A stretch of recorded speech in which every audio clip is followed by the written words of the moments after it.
and makes us extremely weak, even after the whole system is working. First, it infects us, then it has a 2-week incubation period when it is making the whole system extremely weak. And after that, it shows it is positive within the body. And after that, people are undergoing symptoms long after even they are testing negative for COVID-19. So here we have that timeline in a visual format. We have the 2-week incubation period, and then the prodromal period, then the acute period, and then the convalescence. So this is the time when the infection is dying down.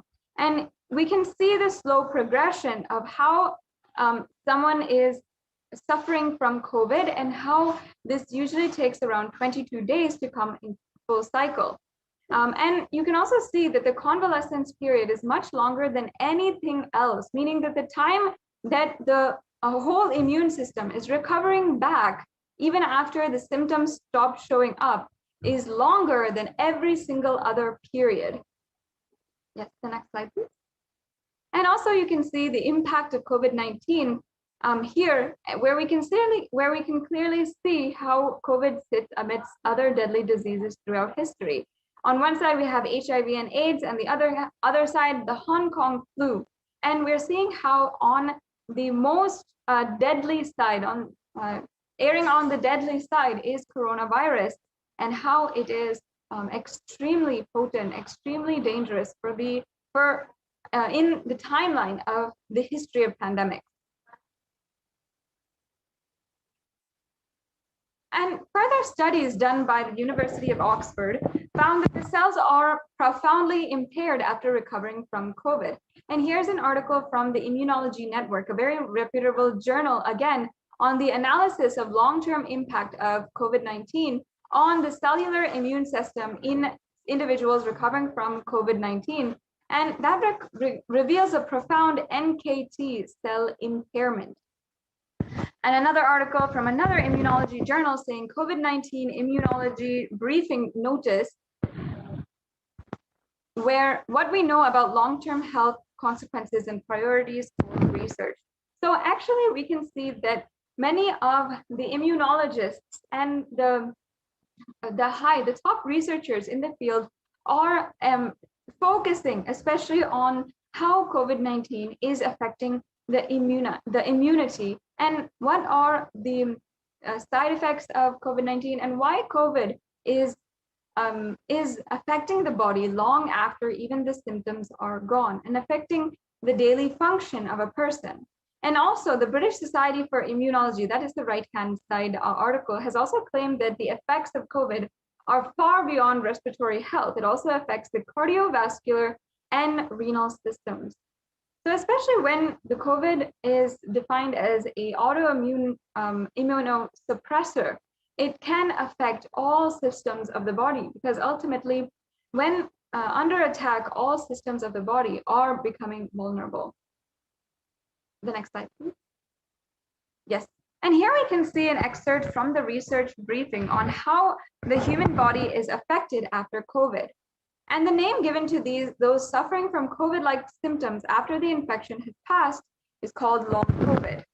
And long COVID can affect the lungs, the cardiovascular system, the circulatory system, and it can also cause fatigue and inflammation. And one of the quotes from the previous articles from immunology journals are saying this exact thing. And again, we can see the exact example of how the lungs can be affected in someone who has corona. So on the left-hand side, we are seeing a pair of healthy lungs with extremely viable tissue. And on the right-hand side, you're seeing COVID-scarred lungs. And obviously, it really looks as though the right-hand side is extremely malfunctioning. You can see that there are more black parts. The parts are not as healthy looking as the right-hand side. And again, we have the subtitle here that says, in the scarred lungs on the right, there are much larger areas of darkness representing parts of the lungs that are having difficulty transporting oxygen into bloodstream. So obviously, if we're looking at this and how the lungs are impaired after COVID, we can understand how all the systems of our body will start to see the effects of not having enough oxygen in the body.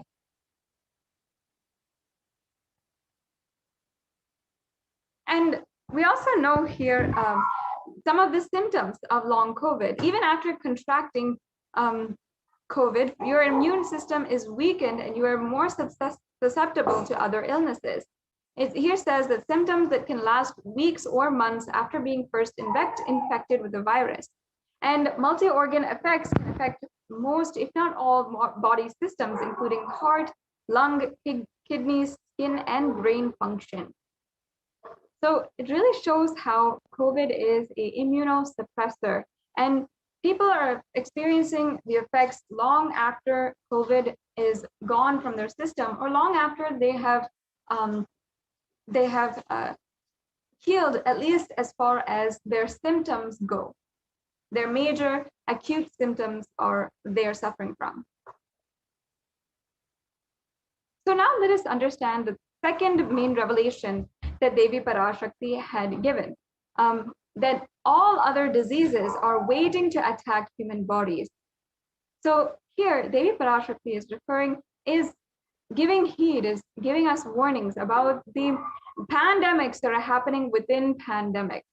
We can go on to the next slide. And the prime example of this is the black fungus, white fungus, and other fungal diseases that have swept through India, affecting recovered COVID patients. One of the most devastating things here is that 9,000 cases of this rare infection were found, and this is not very recent. This is about one or 2 months back, and we can see that even after the black and white fungus, yellow fungus cases are now reported in India. And again, how it's saying out of 5,424 cases, 4,556 patients have a history of COVID-19 infection.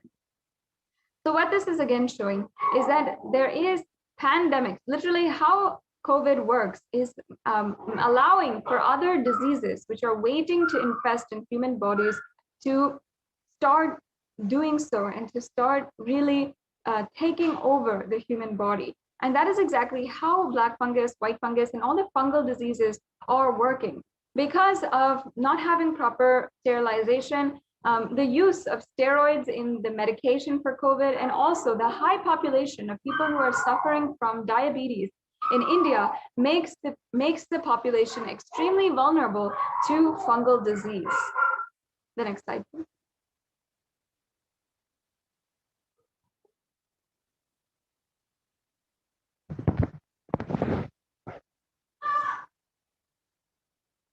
And here we're seeing some really devastating visuals of people who are undergoing the fungus diseases as well as COVID-19.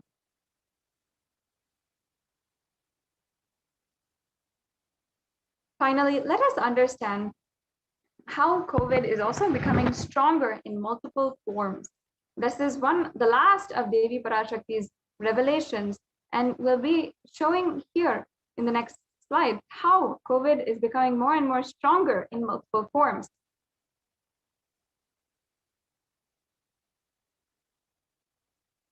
So other variants of coronavirus have also recently been discovered, and we have seen the articles, we have seen the news and the research by various different institutions showing how different countries have found different variants, and those variants have gone and infected others in other countries, whether it is India, Brazil, South Africa, or United Kingdom.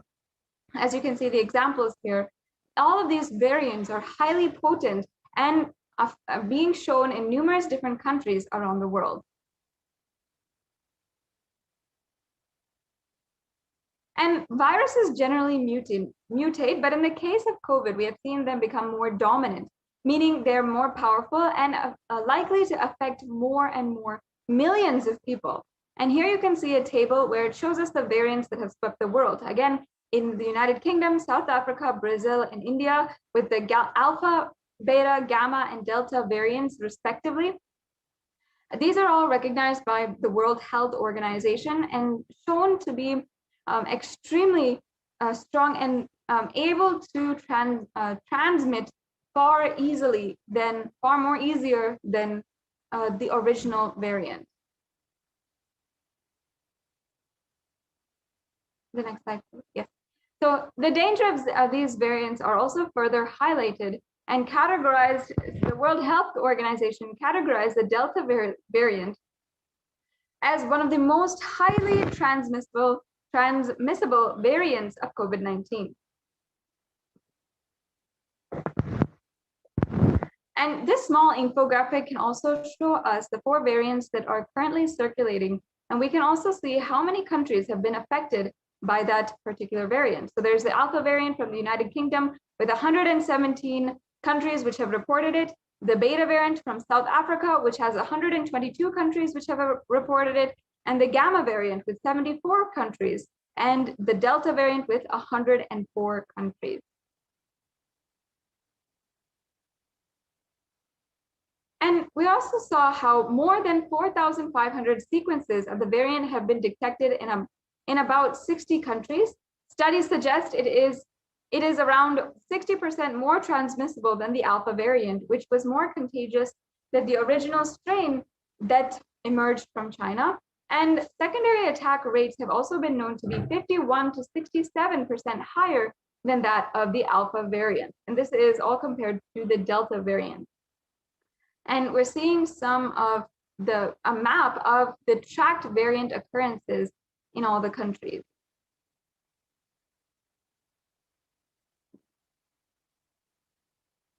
Yes, the next slide, please.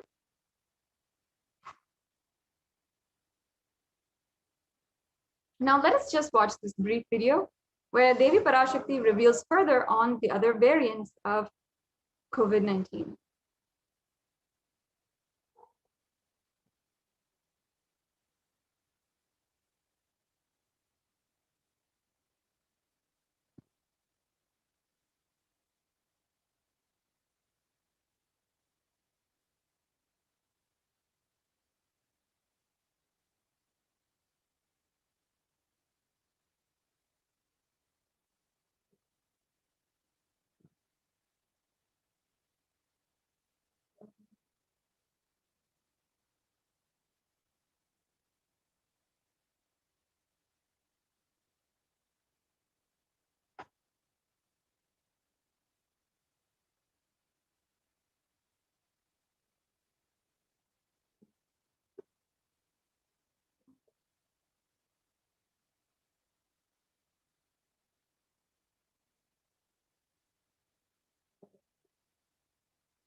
Yes. Now, what Devi Parashakti said, the translation is as follows. Corona is destroyed, but it will take 4 years for the political conspiracies done by humans to end. I will protect my devotees, disciples, and Kailasa vasis, but no suffering will come for my devotees. But it will take 4 years for the conspiracy of Corona to end. It will come to end only in 2025. It is a conspiracy, a human conspiracy.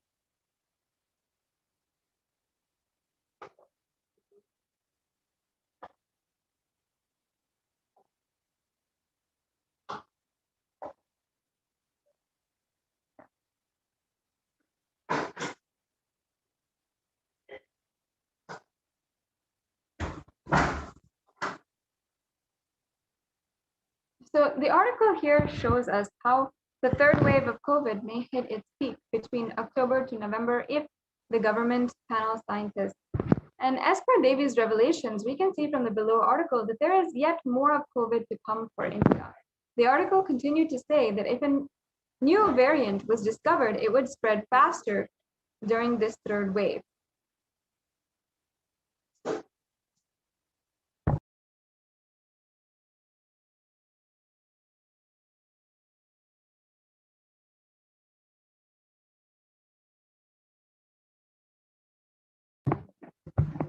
With more waves of COVID coming up, what is the best way to protect ourselves?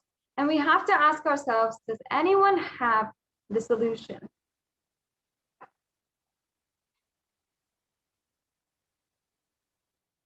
And the truth is that Kailasa is the only place that is safe, and the Supreme Pontiff of Hinduism is the only hope. You can sign up today if you are seeking protection from the rampaging COVID pandemic in India at kailasa.org/Kailasa Care. So please visit this website for more information or to register for the multi-layer quarantine residence inside of Kailasas in India. So there'll be all the information necessary for you there.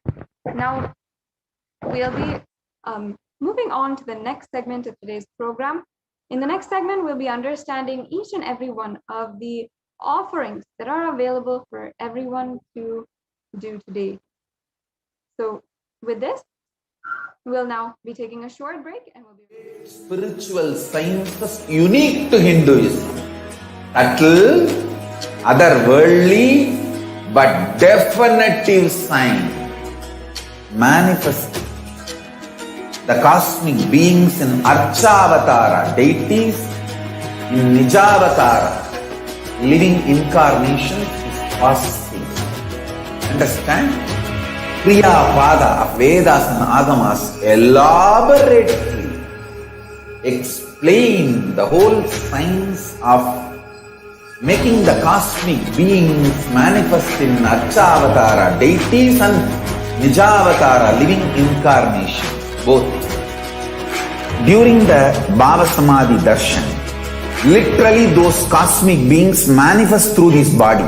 Just like how they manifest in Archavatara, deity, they manifest in Nijavatara, Pratyakshavatara, and give you all the boons you ask, bless you.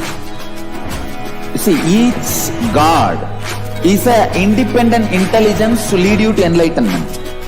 Each God is a bridge for you to achieve the Shivatva, the ultimate Shiva consciousness. Krishna is the bridge for you to achieve the Krishna consciousness. But Shiva consciousness, Krishna consciousness, all consciousness is one and the same. Ultimate consciousness only. So that energy itself completely expresses.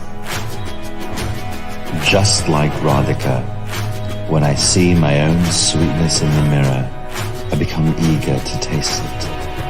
I find that the only way to relish this sweetness is through the constitution of Sri Radhika. Bhava Samadhi Darshan is a window to the infinite expanse of consciousness, allowing us to glimpse the formless in a way that we can understand. It cleanses the karmas of lifetimes. It awakens our biomemory to the space of Paramashiva, the ultimate consciousness, and creates a deep and lasting transformation in us.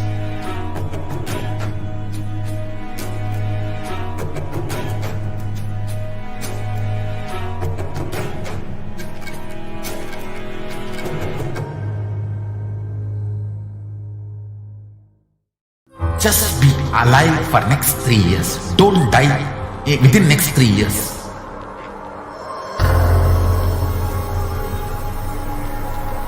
Just don't die within next 3 years. Be alive. Somehow be alive. I'm working sincerely. I will reach you somehow. Somehow I will reach you. It's my commitment to humanity.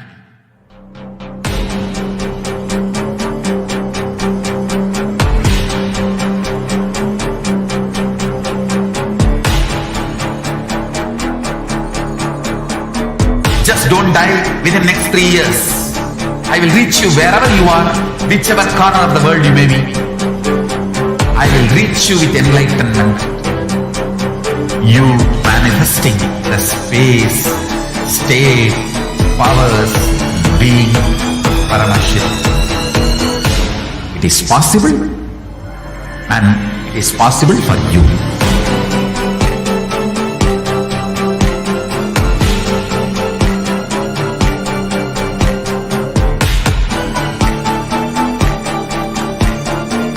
Paramashiva will reach you with enlightenment science. I know he is going to do the job. Just be alive for next 3 years. Nothing else. What I mean by the word Kailasa, listen intensely. Enlightenment ecosystem, literally enlightenment itself, in your own home, wherever you are. If you cannot come to Kailasa, it's okay. Kailasa can come to you. Kailasa coming to you is Kailasa.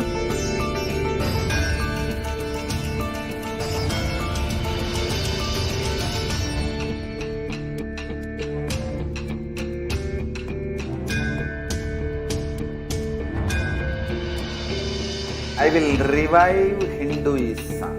I am a Hindu revivalist, not by any revolution, but by evolution.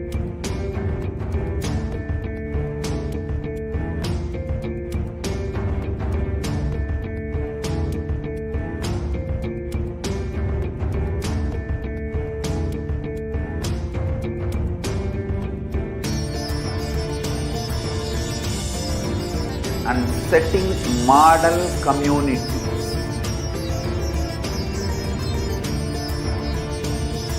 Kailasas, enlightenment ecosystems, Sarvanya Peethas all over the world.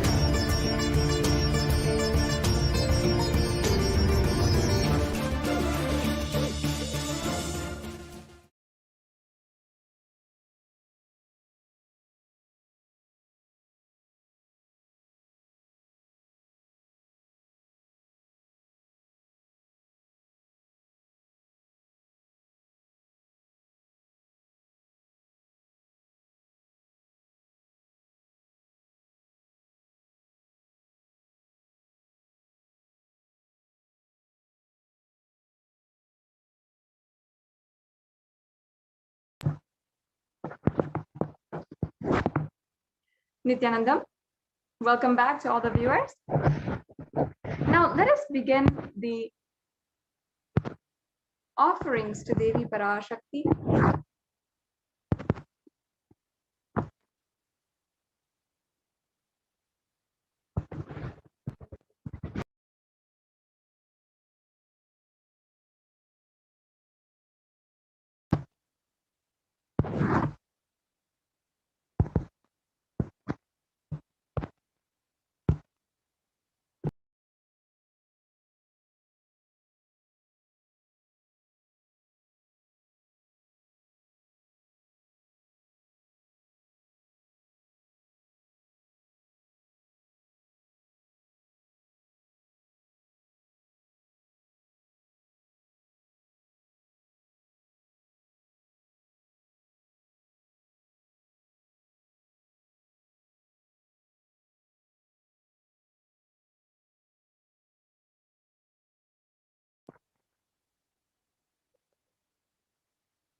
Yes, now let us begin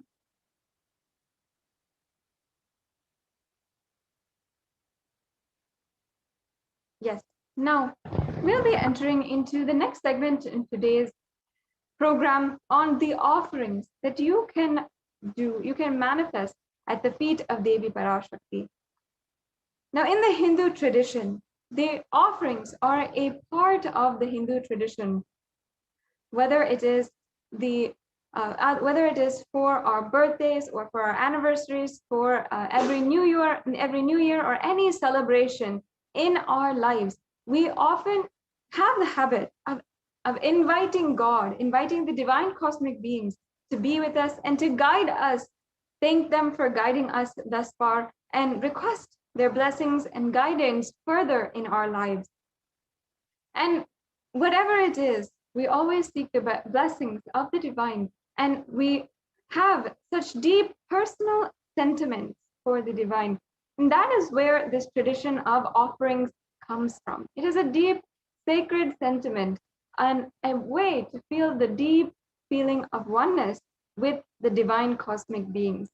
And first of all, the significance of the offerings is actually entirely a part of the Leela that the avatar plays when he is landing on planet Earth. And every offering is simply a part of that Leela of enlightenment. And every offering is out of complete love, gratitude, and oneness with the divine, and not out of any kind of fear or greed. So now, let us chant the Dhyana Shloka for Manonmani from the Moolagama.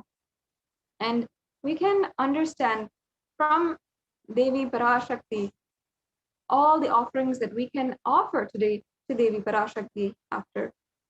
So let us chant this Dhyana Shloka. Indu nivabeda karavahni niyanam syat pankajavara japakshara saryaguptam angahimabhushana vichitravasanam syat tunga mukatojjvala manonmani swarupam. The next slide, please. The English translation. Moonlight face holding the Vedas on hand and fire in eyes, with the lotus flower gracing and blessing hands, and one hand with the japamala, beautifully decorated with jeweled ornaments in wonderful clothes and shining bright crown. Her name is Manonmani. Now I'll be chanting the next Dhyana Shloka, a part of the Moolagama. Dhyaye devim trinetram shashi nibhavadanam vedahastam dadanam savye padmam varadam apare chabhayam chakshamalam divyera varana vibhushita tanum brahmadi vipujitam devimeva manonmanim pratidinam kamatra datrim shubham. And the English translation. I meditate on Devi with 3 eyes glowing like a moon and holding the Vedas, lotus and gracing with blessing and gracing hands. She is wearing beautiful ornaments and she is worshipped by Brahma and other many gods and showers auspicious boons for all actions every day.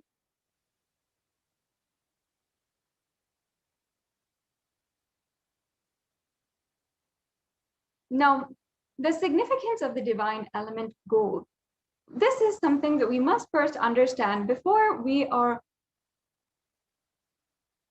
explaining to each and every one of you the vast array of exquisite offerings that you can make to Devi Parashakti. Now, in the Atharva Veda, chapter 5, verse 28, there is the verse reference for the significance of the divine element gold. And I'll just be chanting the translation. Triply born by birth is this gold from atoms of Agni is one. It becomes dearest to Agni, and one fell away from Soma when it was heard. One they call the seed of virtuous and powerful Apaha. Let that triple gold be for your long life. Understand that gold is a divine element. It purifies anything that it touches, and it is an element of spiritual significance and great spiritual power of healing and enlightening. The vibration of gold has the power to infuse sattva energy and positive thought currents in anyone who wears and anyone who sees or operates in its vicinity.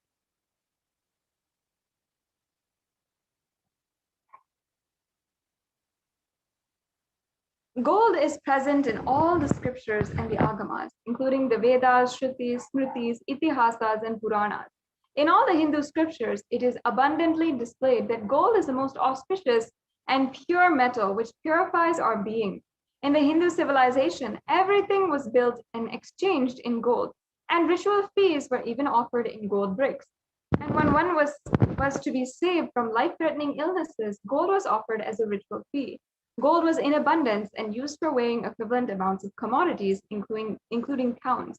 And kingdoms were built with huge doors of gold.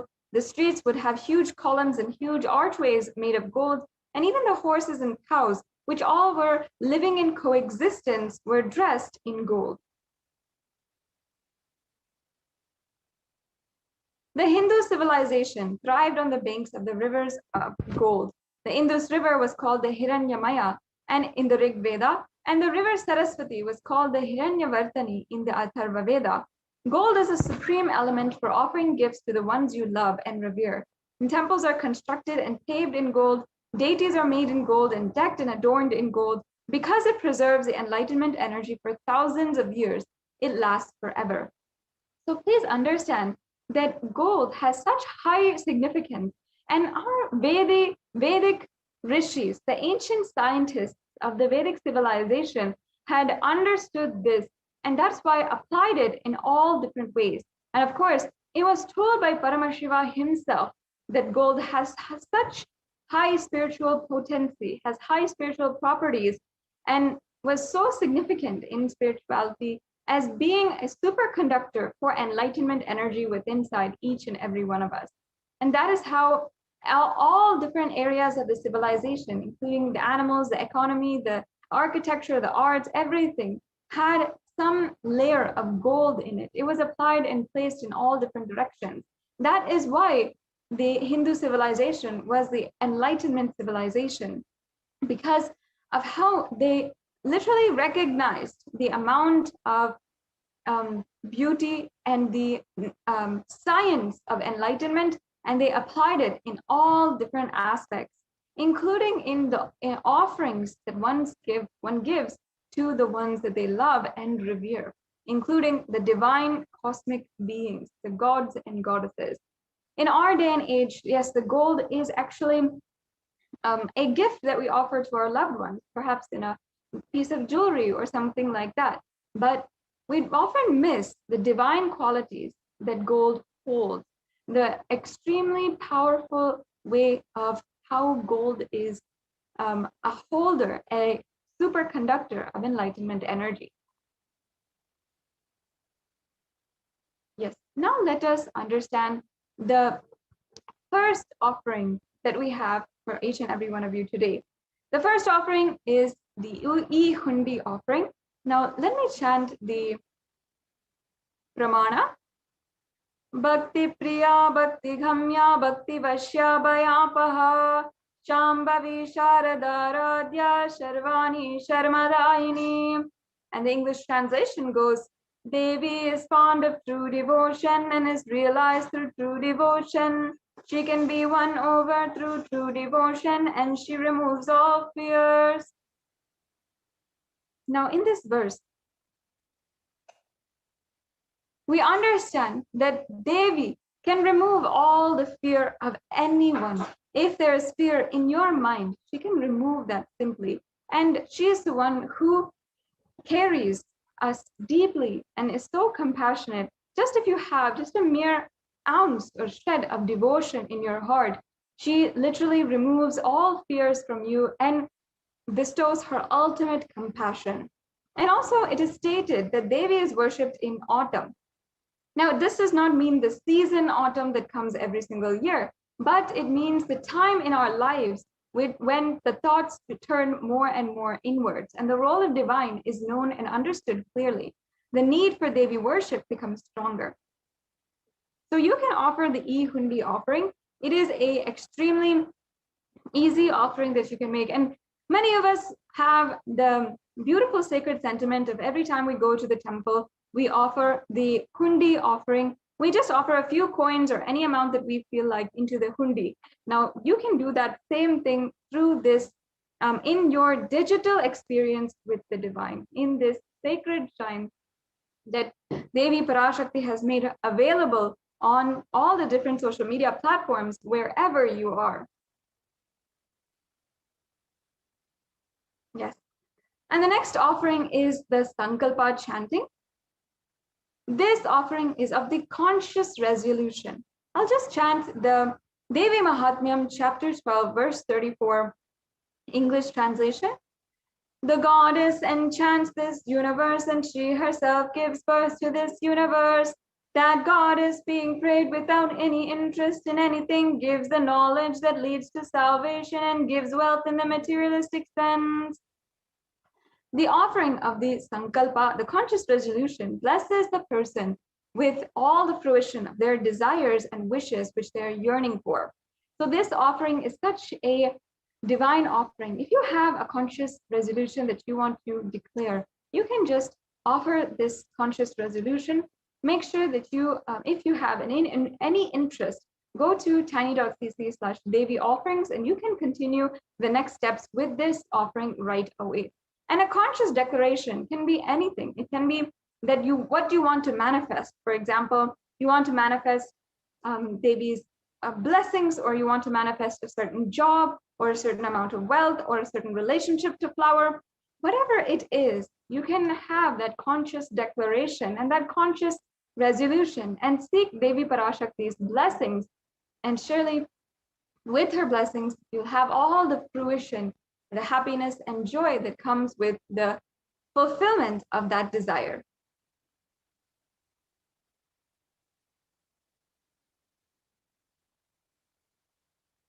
The next offering is a very unique, very special offering, the Sahasranama Swarna Kasu. Now, in the Lalita Sahasranamam, Devi Parashakti is referred as Nama Parayana Prita, meaning the one who loves the repetition of her various names. So this offering is a ode to that beautiful sentiment about Devi Parashakti, and it is the gold coin which is inscribed with each and every one of Devi Parashakti's 1008 names from the Sahasranamam. So all of the names of Devi Parashakti will be chanted during this offering, and it will be offered directly to the Mahameru of Devi Parashakti, and you will receive the blessings to have the Ananta Kalyana Gunas.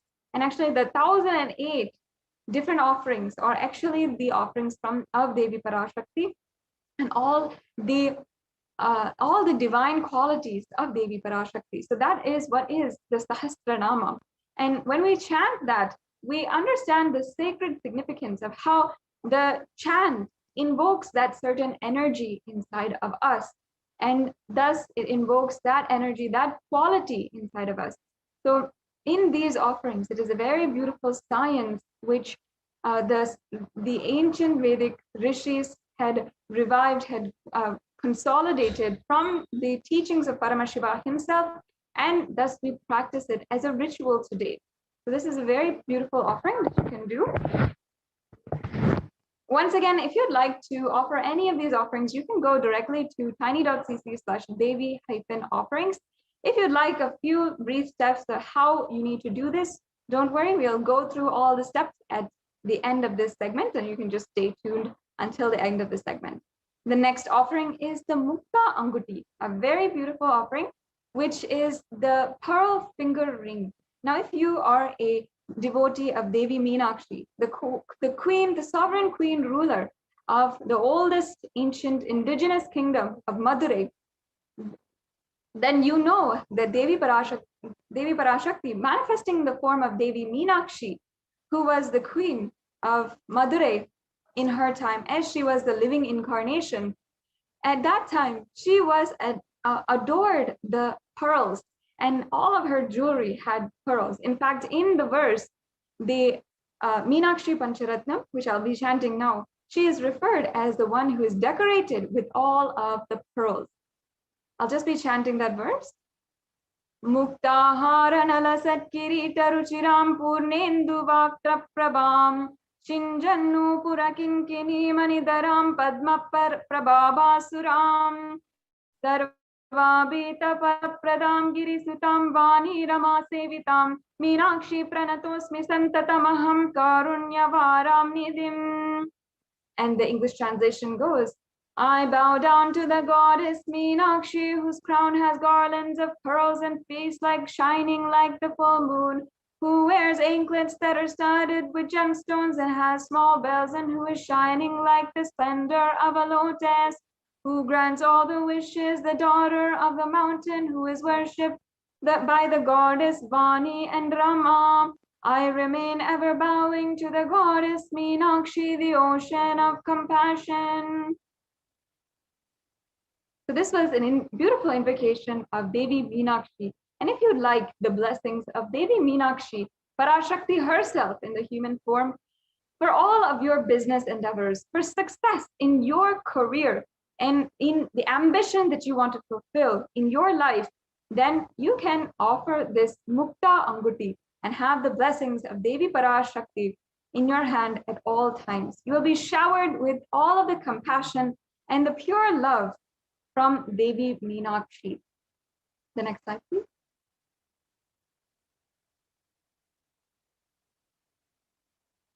And the next offering is the Swarna Padma Pushpa, the golden lotus. And this is referred in the Kamika Agama, one of the oldest scriptures actually. So it says that all the kalasas should be wound around with suitable thread and covered with new cloth. They should be adorned in the lotus flower made of gold. So this is the reference, perhaps the earliest references, which signifies the lotus flower which is made of gold and how that is used during worship. And not just here, but in so many places in the Devi Parashakti, in the different scriptures, in all of the different scriptures, the lotus is a extremely profound worship object, or it is actually considered divine in itself. In fact, all of the worship that is involving worship of the ultimate Paramashiva involves in some way or form either the mudras or asanas or the consecration of the deities, all of which involve the flower, the lotus flower, and not just the flower, but also the leaf, the pericarp, and the petals. And that is why the lotus is actually considered a divine flower. So in fact, the Shakti of Paramashiva is also called a lotus, and the base of the Paramashiva linga is also considered as a lotus. The disciple of Paramashiva is considered as a lotus, which is about to bloom as well. So just as the lotus in any single pond or any place is actually able to bloom and have and radiate its grace and beauty, just like that, you will be able to radiate the state, space, powers, and being of Devi Parashakti in any adverse situation of your life. That is what the beautiful golden lotus actually represents, and what you will be bestowed if you offer this Swarna Padma Pushpa, the golden lotus.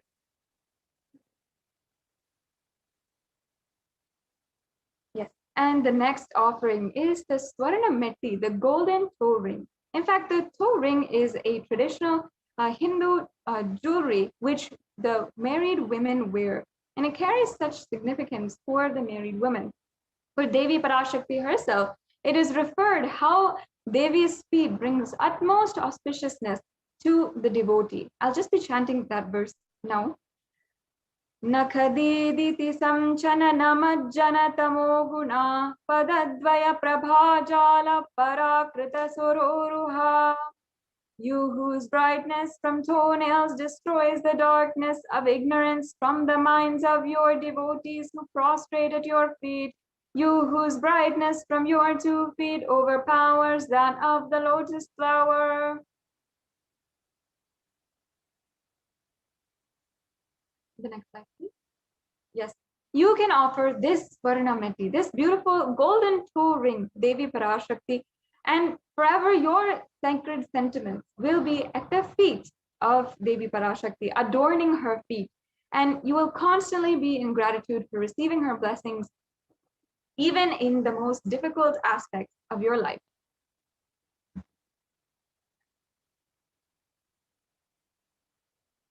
Now, finally, the last of these beautiful, unique golden offerings is the Swarna Mangtika, one of the most unique offerings. And again, the Mangtika is the offering of a sacred piece of jewelry, which has a very deep spiritual significance. The Mangtika actually represents the nectar, which is overflowing from the Sahasrara Chakra. For those of you who don't know, the Sahasrara Chakra is the 1,000-petaled lotus at the crown of the head. And when it is open, the nectar which is flowing from that is represented by the Mangtika. There's such a beautiful significance that is brought out in the Hindu arts and the Hindu scriptures. In fact, in the Devi Mahatmyam and different Devi scriptures, she is referred and described as Shuddha Sarabhi Varshani, meaning that she who makes the nectar flow in all of our nerves from the Sahasrara, she who gives a very pleasant experience of the ultimate. And you can offer this Mangtika today and simply achieve that space of overflowing gratitude and the space of complete completion. It's such a beautiful offering with so much of sacred sentiment, and each and every one of you can have the blessing of really feeling that true sentiment, that connection to Devi Parashakti. Once again, if you'd like to go ahead and start making the steps towards the payment for any of these offerings, you can go to tiny.cc/Devi offering. And the next offering is one of the most coveted, the most precious offerings that you can do, especially during this time of the Guru Purnima Brahmotsavam, the Pratyaksha Pada Puja. Yes. We can go on to the next slide. Yes. So I'll just be chanting once again the verse. Nakadiditi samchana namajjana tamo guna. Nakadiditi samchana namajjana tamo guna. Padadvaya prabhajala parakrita saroruha. The illuminating splendor of Devi's toenails dispels the darkness of ignorance in devotees prostrating at her feet, and her feet defeat the lotus in beauty. So in Shlokam number 83 of the Saundarya Lahari, it states that the nails have been sharpened by constantly being touched by the crowns of celestial beings who always prostrate before Devi. And that is this is a description of the very feet and the very toenails which are bestowing the ultimate liberation, salvation, and supreme knowledge, and liberating us from that tamo guna, the darkness and ignorance. So Devi is the very embodiment of the remover of all of the darkness and attaining the ultimate knowledge.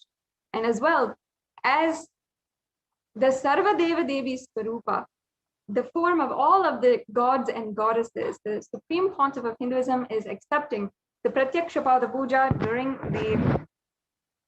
the Guru Purnima day.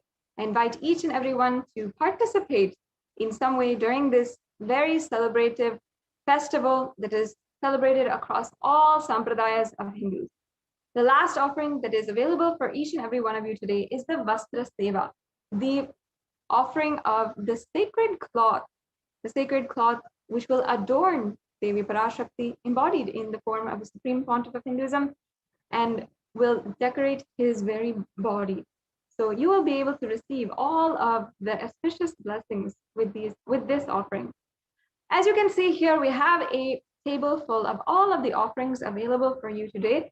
The E-Hundi offering, the foremost offering, which you can offer for any amount and you can offer at any time as well. You have the Sankalpa chanting, the Devi Sahasranama Kasu, the Mukta Anguti, the Swarna Padma Pushpa, the Swarna Metti, the Swarna Mangtika, and the Pratyaksha Pada Puja, as well as the Vastra Seva. Now, you might fall into two categories as we proceed for the next steps in making these offerings. One, you might be ready today to make these offerings. If you are in that category, then that's awesome, that's great. you can go and proceed to tiny.cc/Devi offerings and start taking the steps to make the payment and register yourself for the offering today. Now, perhaps you're in the category where you'd like help in manifesting these offerings. We can go on to the next slide, please.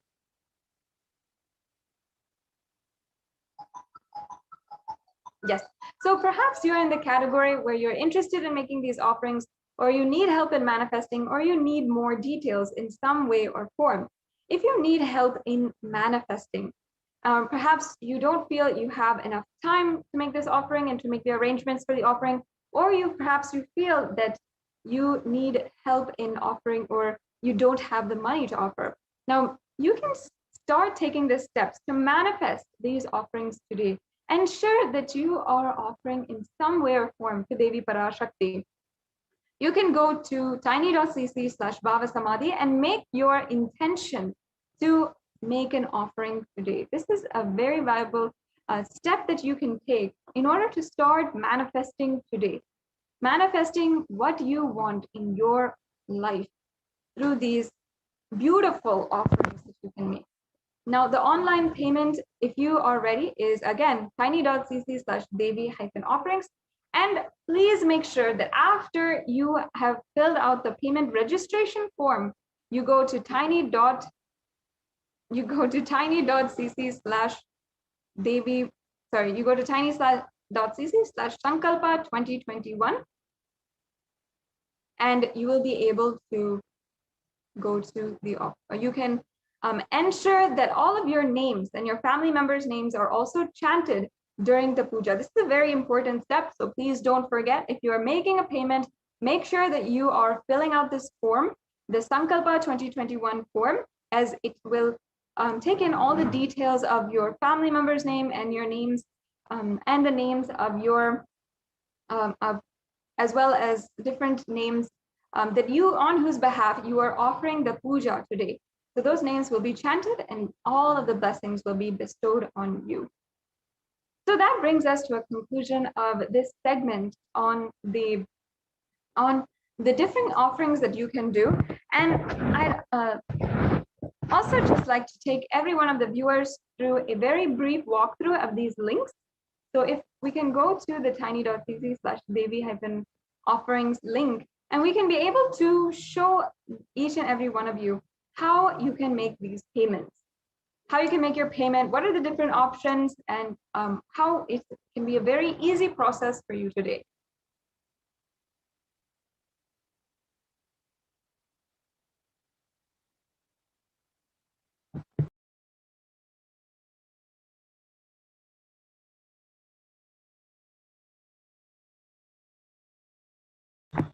Yes, so we can just briefly show each and every one of you how to make the payment today, how you can go step by step.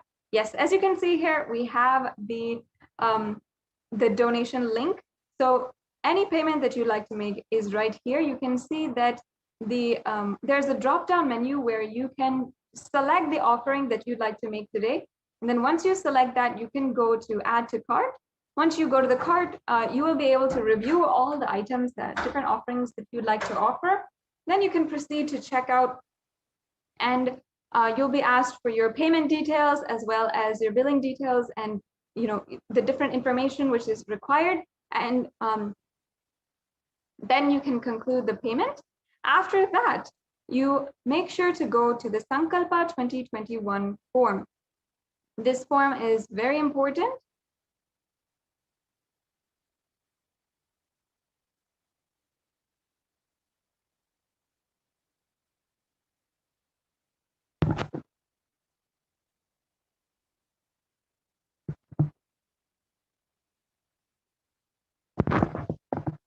Yes. So as you can see, this is the payment, the donation link, and request if we can show the Sankalpa 2021 form as well, so that all the viewers can take a look at what form they need to fill. After you make the payment, you should make sure that you are filling out the Sankalpa 2021 form. And not only this, but if you would like to make an e-hundi donation or a donation for any amount, you can also use the YouTube super chat. So on YouTube, we have a very special feature where if you are a member, and we highly encourage that you are a member of the Kailasa's SPH Nithyananda YouTube channel, and you can make a donation through this super chat. And there are very easy steps where you can pay from credit card, debit card, or PayPal through the YouTube super chat. So as you can see, this is the these are the links for your payment to make it a very easy process. In order for you to make the offerings that you want to, that you can do to deepen your relationship with Devi Parashakti today. Now, it has come time, it is concluding this segment in today's program. In the next segment, we will be joined by the Adi Kailasa Sarvagna Peetham representatives and hearing the latest updates from Adi Kailasa Sarvagna Peetham and the Kailasa COVID care which is going on.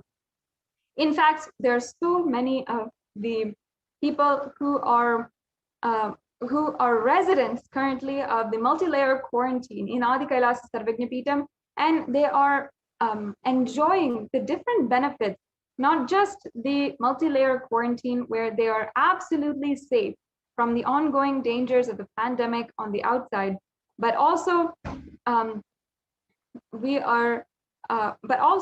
they are enjoying the spiritual routine, enjoying the high energy spiritual field that is the Adi Kailasa Sarvagna Peetham, where the very feet of the Avatar graced for so many years and had literally energized the area with so many different alchemy processes and spiritual processes. As well, it's the land and place of the Nithyanandeshwara Paramashiva Devalayam and the Nithyanandeshwara Paramashiva Kalpavriksha. In all these different ways, continuously the current residents of the Kailasa COVID care campus in Adi Kailasa Sarvagna Peetham are benefited continuously, and we'll be hearing from them in just a few short minutes, and we'll be able to be joined by them and hearing from them about the latest updates going on in India. So with this, we'll be concluding this segment in today's program, and we'll be right back with you after a short break.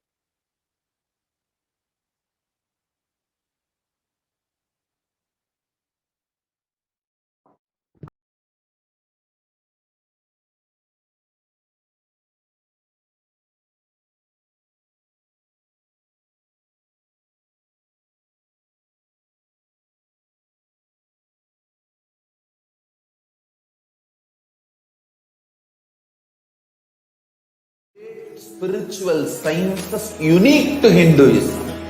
Subtle, otherworldly, but definitive sign.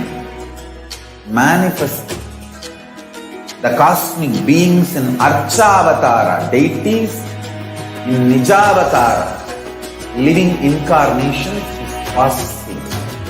Understand? Kriya Pada of Vedas and Agamas elaborately explain the whole science of making the cosmic beings manifest in Archavatara, deities and Nijavatara, living incarnation, both. During the BHAVA Samadhi Darshan, literally those cosmic beings manifest through this body. Just like how they manifest in Archavatara, deity, they manifest in Nijavatara, Pratyakshavatara, and give you all the boons you ask, bless you. You see, each God is an independent intelligence to lead you to enlightenment. Each God is a bridge for you to achieve the Shivatva, the ultimate Shiva consciousness. Krishna is the bridge for you to achieve the Krishna consciousness. But the Shiva consciousness, Krishna consciousness, all consciousness is one and the same. Ultimate consciousness only. So that energy itself completely expresses. Just like Radhika, when I see my own sweetness in the mirror, I become eager to taste it.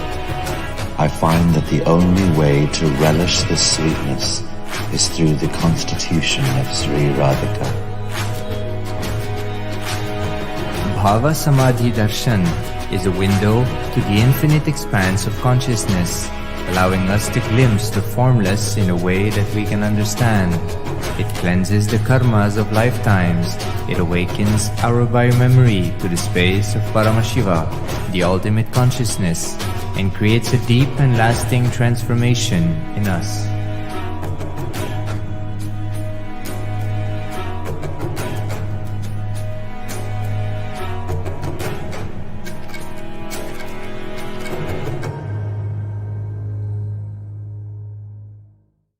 Just be alive for next 3 years. Don't die within next 3 years.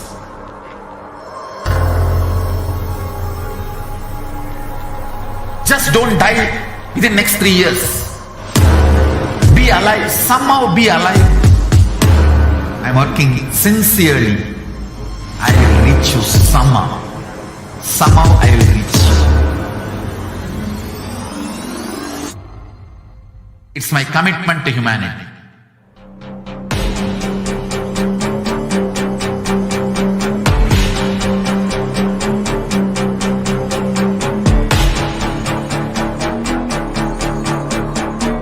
Just don't die within next 3 years. I will reach you wherever you are, whichever corner of the world you may be. I will reach you with enlightenment.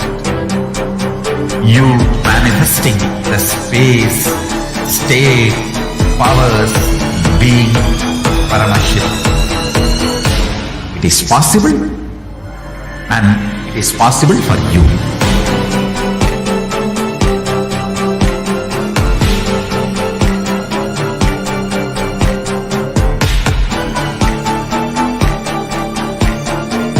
Paramashiva will reach you with enlightenment science. I know he is going to do the job. Just be alive for next 3 years.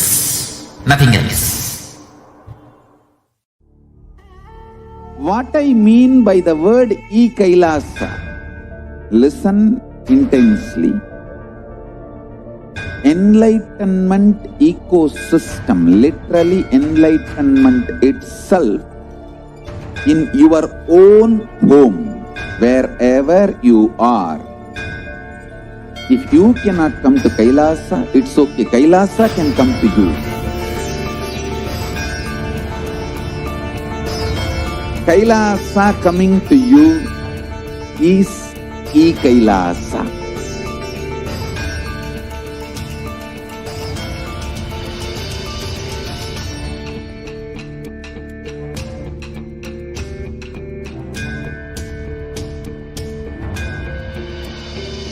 I will revive Hinduism. I am a Hindu revivalist, not by any revolution, but by evolution.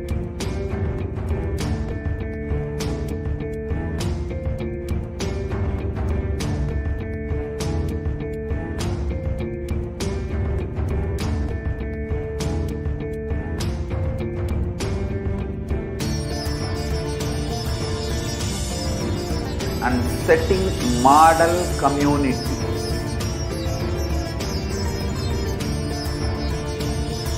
Kailasa, enlightenment ecosystems, Sarvanya Pitas all over the world.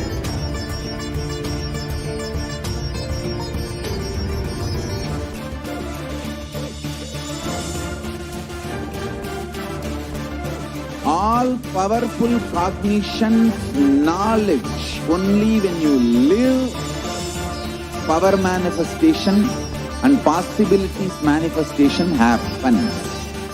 It's a fundamental truth.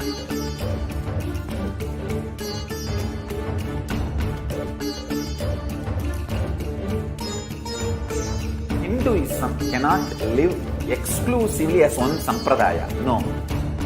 All sampradayas of Hinduism is an ecosystem.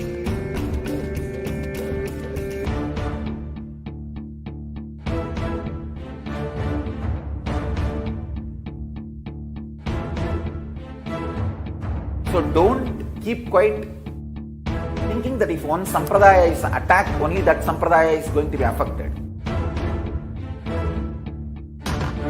all of us are ecosystem.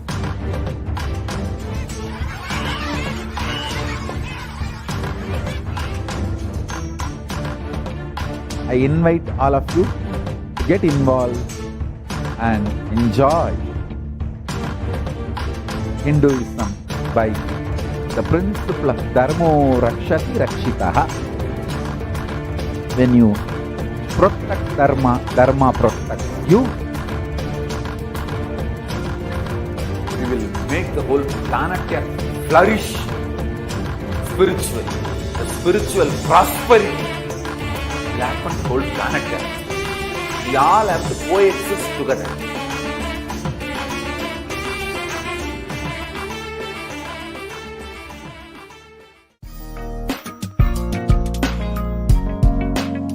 We get you health. We get you ability to build beautiful relationships in your life. We get you direct spiritual support, and we make sure you become wealthy.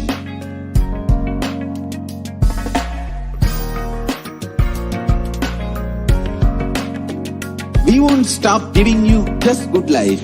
We will literally not stop till you live enlightened life.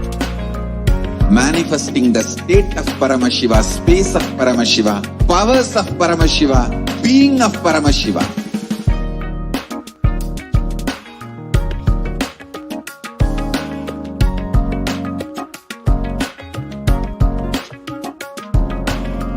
Whole world should become Kailasians. I want the whole world to know Hindus have something great to contribute to the world.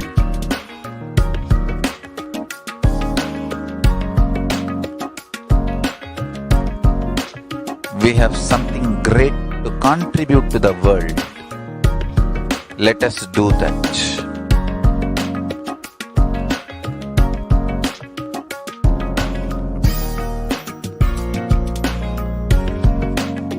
Kailasa is proper customized spiritual service helping you to identify your root patterns of suffering.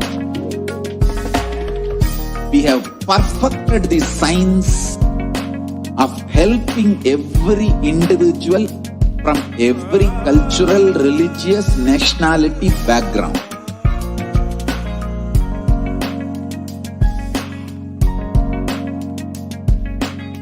You will have lowest reactionary assumptions, highest awakened response, alive response for life continuously.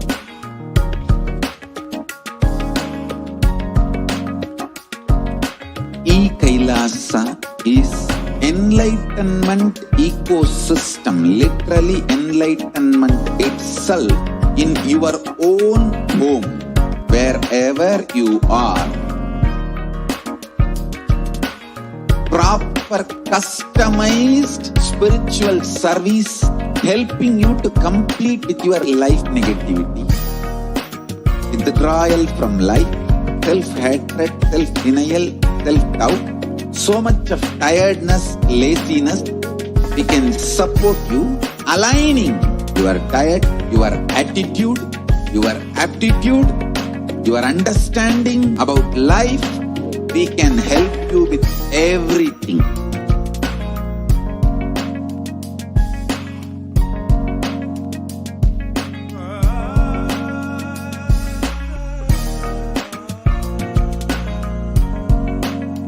If you are interested in enlightenment, we will immediately bring this to you.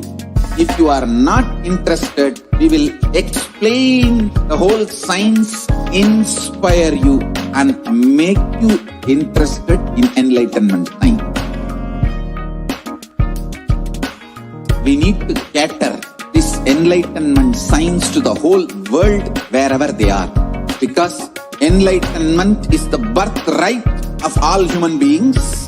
Kailasa is responsible to provide that to all human beings.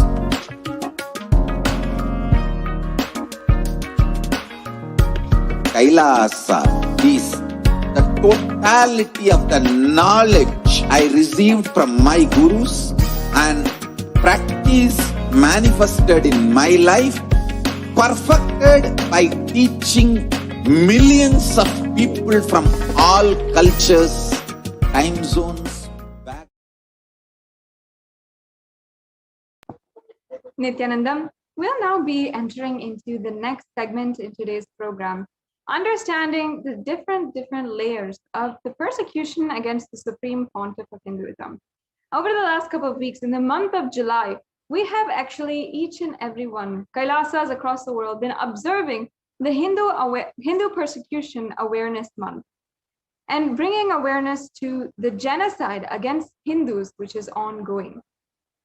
Now, on one side, each and every one of us, Kailasians, at least, we know the immense amount of good the Supreme Pontiff of Hinduism has brought to the world, and his mission to uplift the world with the super conscious breakthrough.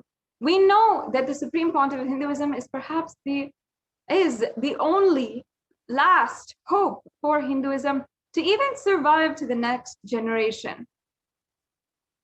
However, the Supreme Pontiff of Hinduism has undergone so much of persecution and attacks against himself, and his character due to just the sole factor that he is the last lamp for Hinduism. Now, today we'll be understanding the different ways that the Supreme Pontiff of Hinduism has always been contributing through Kailasa's Nithyananda Hindu Library, which began all the way back with the beginning of the advent of the Avatar, the world's largest Hindu collection on Hinduism.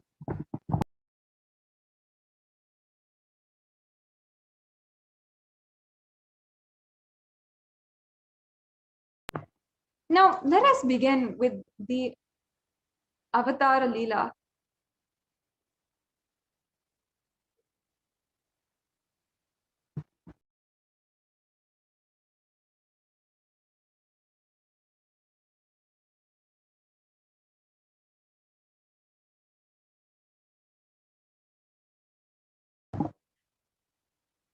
Now, before we move on into the next segments, we'll be hearing from the Adi Kailasa Sarvagnapeetham administrators on the updates from the Adi Kailasa Sarvagnapeetham and the Kailasa COVID care campuses.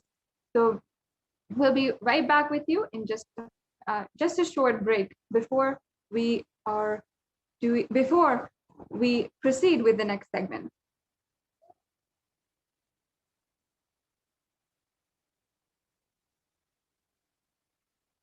There are some great spiritual sciences unique to Hinduism, subtle, otherworldly, but definitive sign, manifesting the cosmic beings in Archavatara, deities in Nijavatara, living incarnations is possible.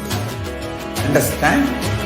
Kriya Pada of Vedas and Agamas elaborately explain the whole science of making the cosmic beings manifest in Archavatara, deities and Nijavatara, living incarnations, both. During the BHAVA SAMADHI DARSHAN, literally those cosmic beings manifest through this body. Just like how they manifest in Archavatara, deity, they manifest in Nijavatara, Pratyakshavatara, and give you all the boons you ask, bless you. You see, each God is an independent intelligence to lead you to enlightenment. Each God is a bridge for you to achieve the Shivatva, the ultimate Shiva consciousness. Krishna is the bridge for you to achieve the Krishna consciousness. But Shiva consciousness, Krishna consciousness, all consciousness is one and the same. Ultimate consciousness only. So that energy itself completely expresses. Just like Radhika, when I see my own sweetness in the mirror, I become eager to taste it.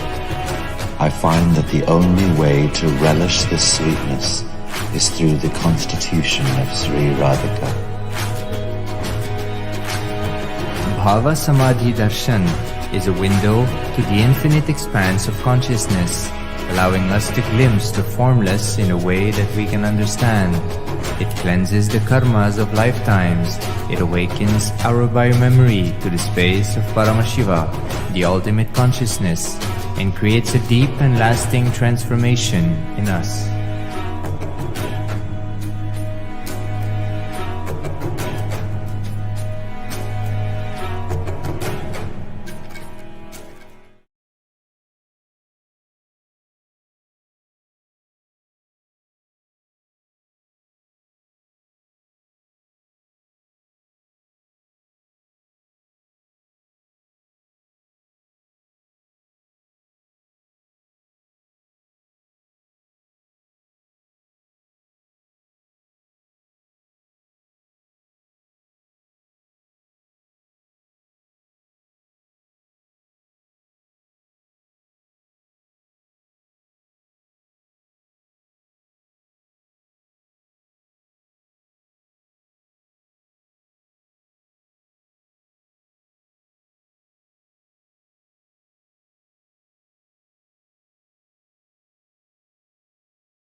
Nithyananda, the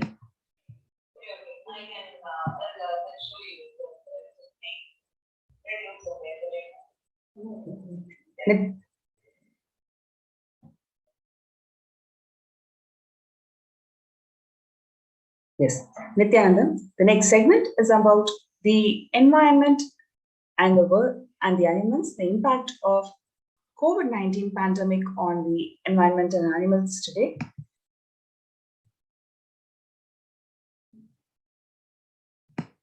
In a first Bronx zoo tiger, Nadia tests positive for COVID-19, develops dry cough, loss of appetite.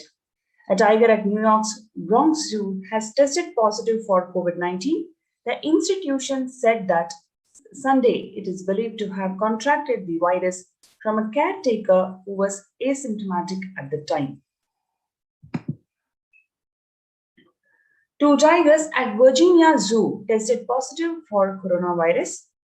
Two tigers have tested positive for coronavirus, and the third tiger has mild respiratory symptoms at the Virginia Zoo in Norfolk, officials at the facility said.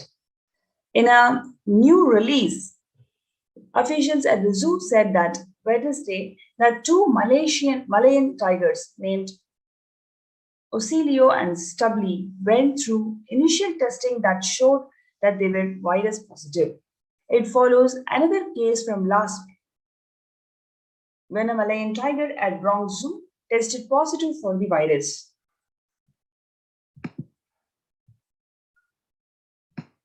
The lioness dies of suspected coronavirus infection in Chennai's Vandalur Zoo. 9 lions test positive. A 9 lion 9-year-old lioness died of suspected coronavirus infection in Chennai's Vanalur Zoo, while 9 other lions have tested positive. An official communication from the zoo said that the lioness Neela died on Thursday evening. The animal showed some nasal discharge on Wednesday, after which it was given treatment immediately. However, it died. Samples collected from 9 lions and tested at the National Institute of High Security Animal Disease at Bhopal in Madhya Pradesh confirmed the infection.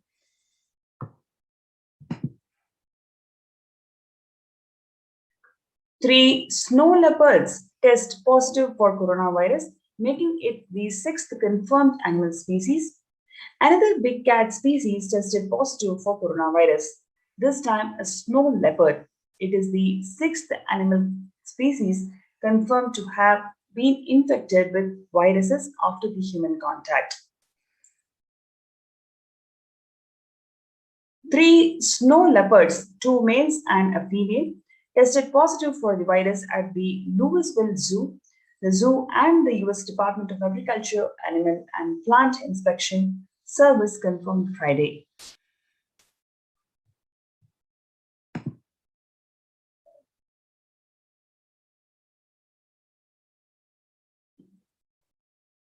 Second lion in Indian Zoo dies of COVID-19 and 10 more still being treated for the infection.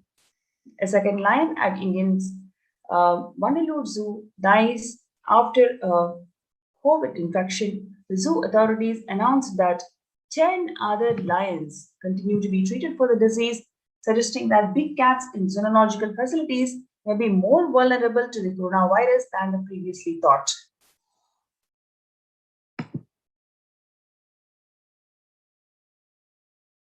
Four lions at Spanish Zoo test positive for COVID-19. Barcelona. 4 lions at Barcelona Zoo have tested positive for COVID-19. Veterinary authorities said on Tuesday in one of a just handful of documented cases globally in which large felinas have contracted coronavirus. 3 females named Zala, Nima, and Rangran, and Kyumbe, a male, was tested positive after keepers noticed that they show slight symptoms of coronavirus.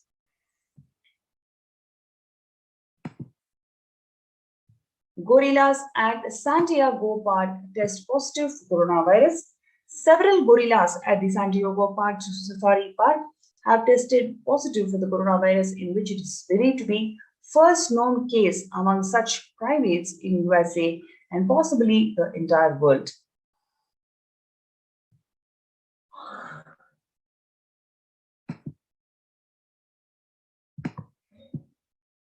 An Ontario dog living with the 4 human COVID-19 patients is the first dog in Canada to test positive for the virus, but the researchers say that the discovery doesn't mean pet owners need not to worry.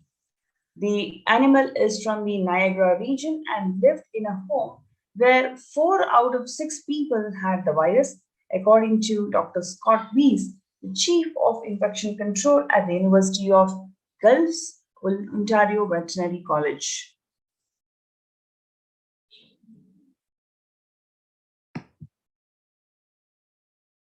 "23 dogs in Washington test positive for COVID-19 antibodies.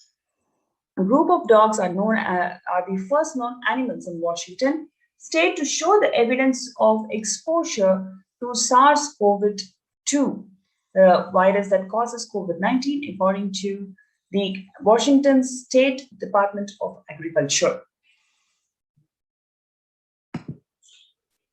Is SARS-CoV-2 strain infection in pets more common than we thought? A small study that repeatedly tested the pets of people with COVID-19 suggests that 31% of dogs and 40% of cats acquired SARS-CoV-2 infection. Neutered pets and those who shared a bed with a human with the infection were more likely to contract the infection. The study reinforces the message that the people with COVID-19 should avoid close contact with their pets if possible. There remains no evidence that the pets with the infection can pass it to people or other animals.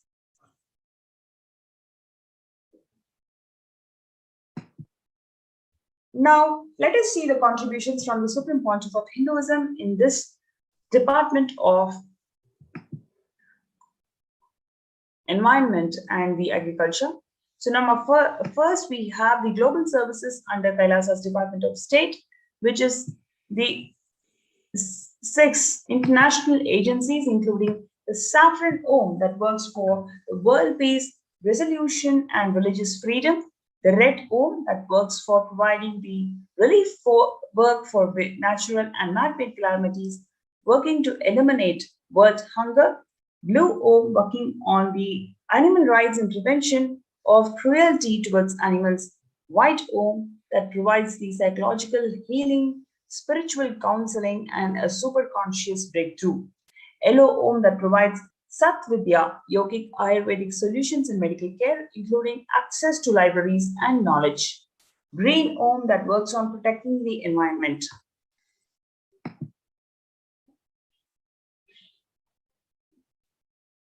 Number 1 is the global services under Kailasa's Department of State, Saffron Om, that works for world peace, conflict resolution, and religious freedom. The picture, what you see, shows peace walk by millions of peacekeepers of Kailasa. This picture is specifically from Tiruvannamalai in India.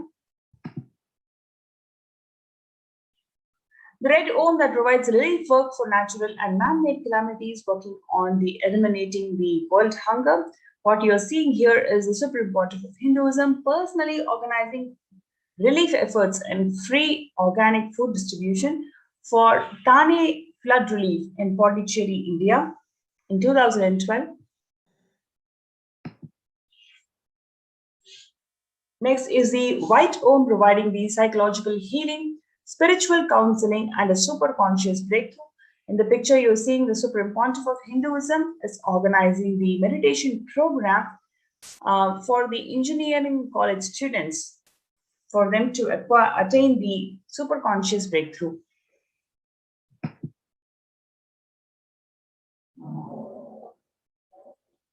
What you're seeing is the Yellow Om providing Sat Vidya, yogic Ayurvedic solutions and medical care, including the access to libraries and knowledge.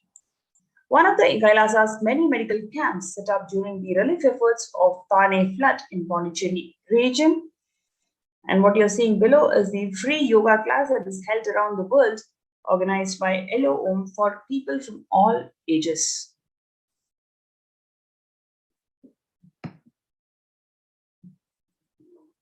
The next is the Green Om that is working for protecting the environment, organic fruits, vegetables, and grains cultivated by the peacekeepers of Kailasa, led by the Supreme Pontiff of Hinduism. The produce is offered as the Annadan, charitable service for providing free organic meals to everyone through various embassies and centers of Kailasa. The next is the Blue Om, working for the animal rights and prevention of cruelty towards animals. In Hinduism, cows are worshipped and endeared as Gaumata, who embodies 330 million deities and is a form of cosmic mother. The picture shows that the Gaumata with her calf spending time with the adolescents of the Nithyananda Gurukul.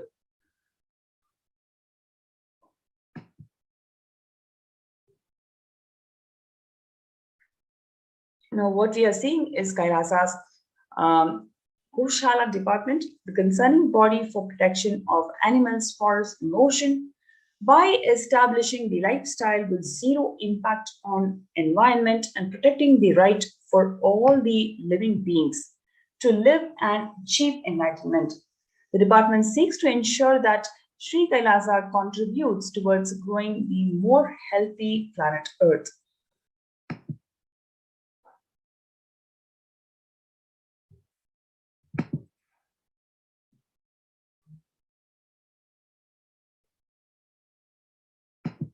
Kailasa's Uniting Nation for Animal Rights is the extension of the protection according to Paramashiva to all his beings extended by the Supreme Pontiff of Hinduism, Jagat Guru Mahasannidhanam, His Divine Holiness Swamiji, in 2004 itself in USA as an NGO serving the welfare of all the living beings.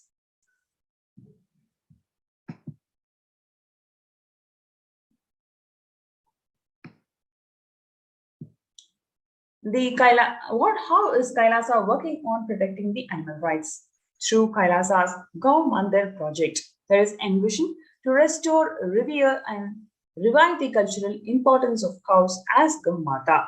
It is raised cow status to Mandir and addressed it as Nithyananda Gau Mandir. The Nithyananda Gau Mandir is established to bring back the glory of Desi breeds of cows of Bharat breed and developed by our great rishis of Vedic era to nourish and serve the ritual needs. The Supreme Pontiff of Hinduism, Jagadguru Mahasanidana, His Divine Holiness Swamiji, has stressed about the importance of cows, their smell, the power of Godholi, addressed cows as the Gomata, mother next to biological mother, who gave birth and deserves all the respect.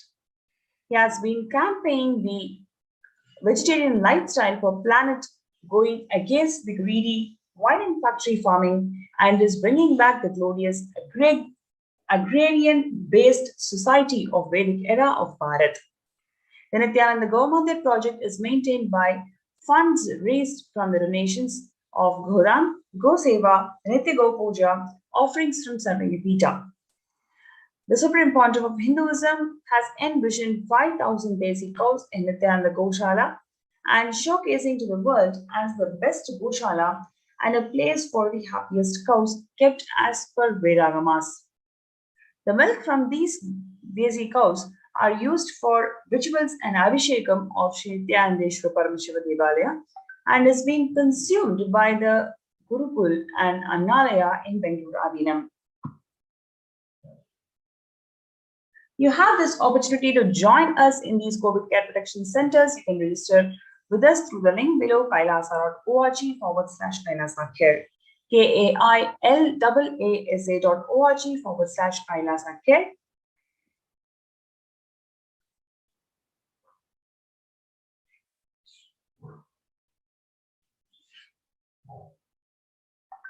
Let us take a few minutes to join and register yourselves in this link below kailasa.org/Kailasa care. kailasa.org/KAILASACARE.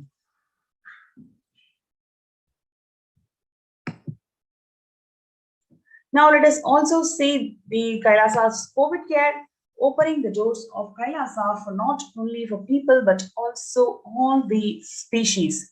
It's such a beautiful pictures, and what you're going to see is very interesting segmented, where you can see all these pictures are part of Kailasa's COVID Care Protection Center.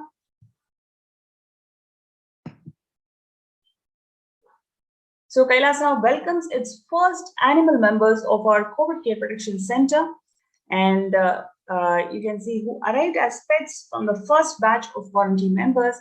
The Supreme Pontiff of Hinduism has welcomed all the beings. It is not just the human beings, but every single being at our campuses, and ensured provision of sanctuary facilities for pets and animals who will be cared for a non-violent vegetarian lifestyle.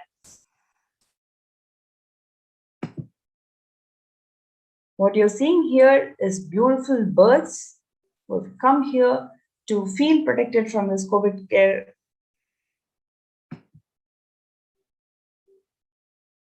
And more pictures from Nithyananda Goshala. Glimpses from Adi Kailasa's protective, preventive, multi-led quarantine facility, where you can see the cows are blissfully being milked.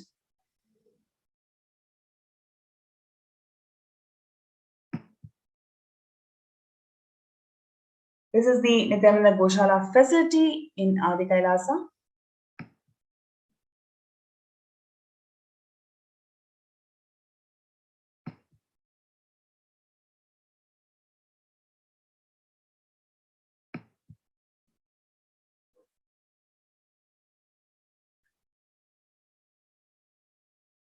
This is from Kailasa and Tiruvannamalai, Arunachala Sarvanyapeetham in India, where the agriculture has been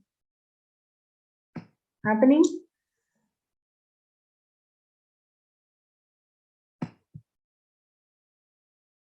Large-scale agriculture has been happening in Kailasa in Tiruvannamalai. So you can register through this link below, kailasa.org/Kailasa here. Let's take a few minutes to register in this link. It is not just for you, but your family members and also any living beings. You are welcome to be part of this COVID Care Protection Center. Let's take a few minutes to register yourselves in this link.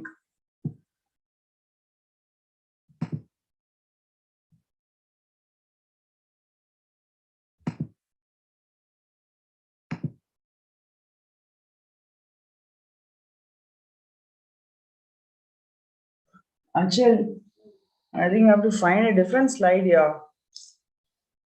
No, ஒண்ணுமே இல்ல content.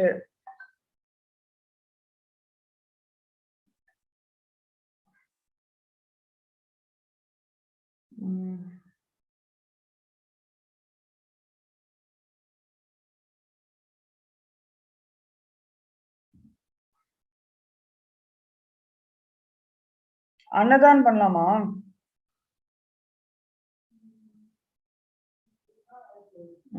இதை அனுப்பிச்சிட்டேன் பாரு link.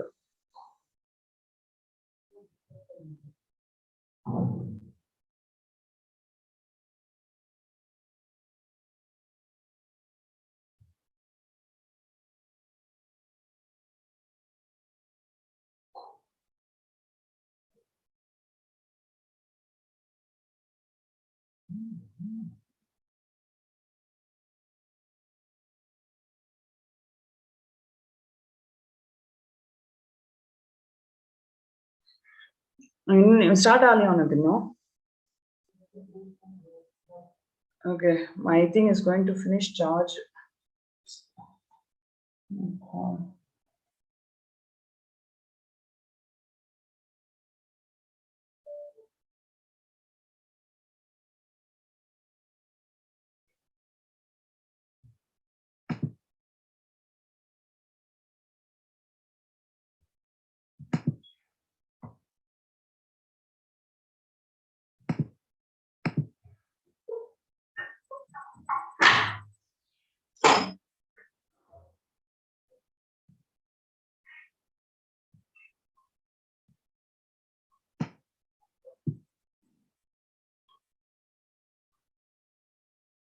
What you're seeing is the contributions from the Nandi Sarvanyapeetham. Lazy Man's Abode for Enlightenment welcomes you. Do you want to experience a stress-free, leisure and relaxed lifestyle and get enlightened?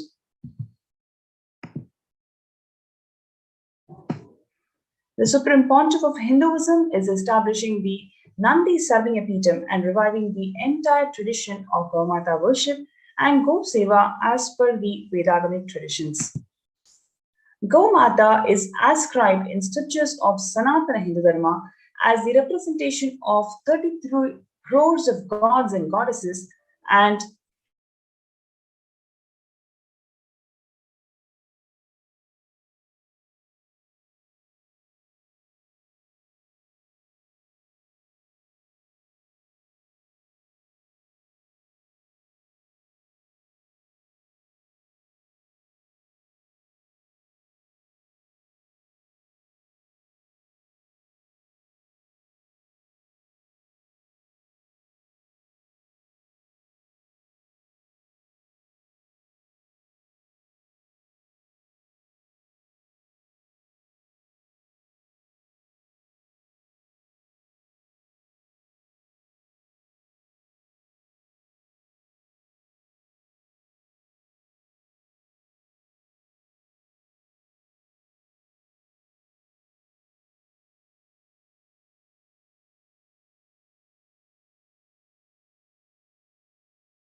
Sorry for the technical glitch.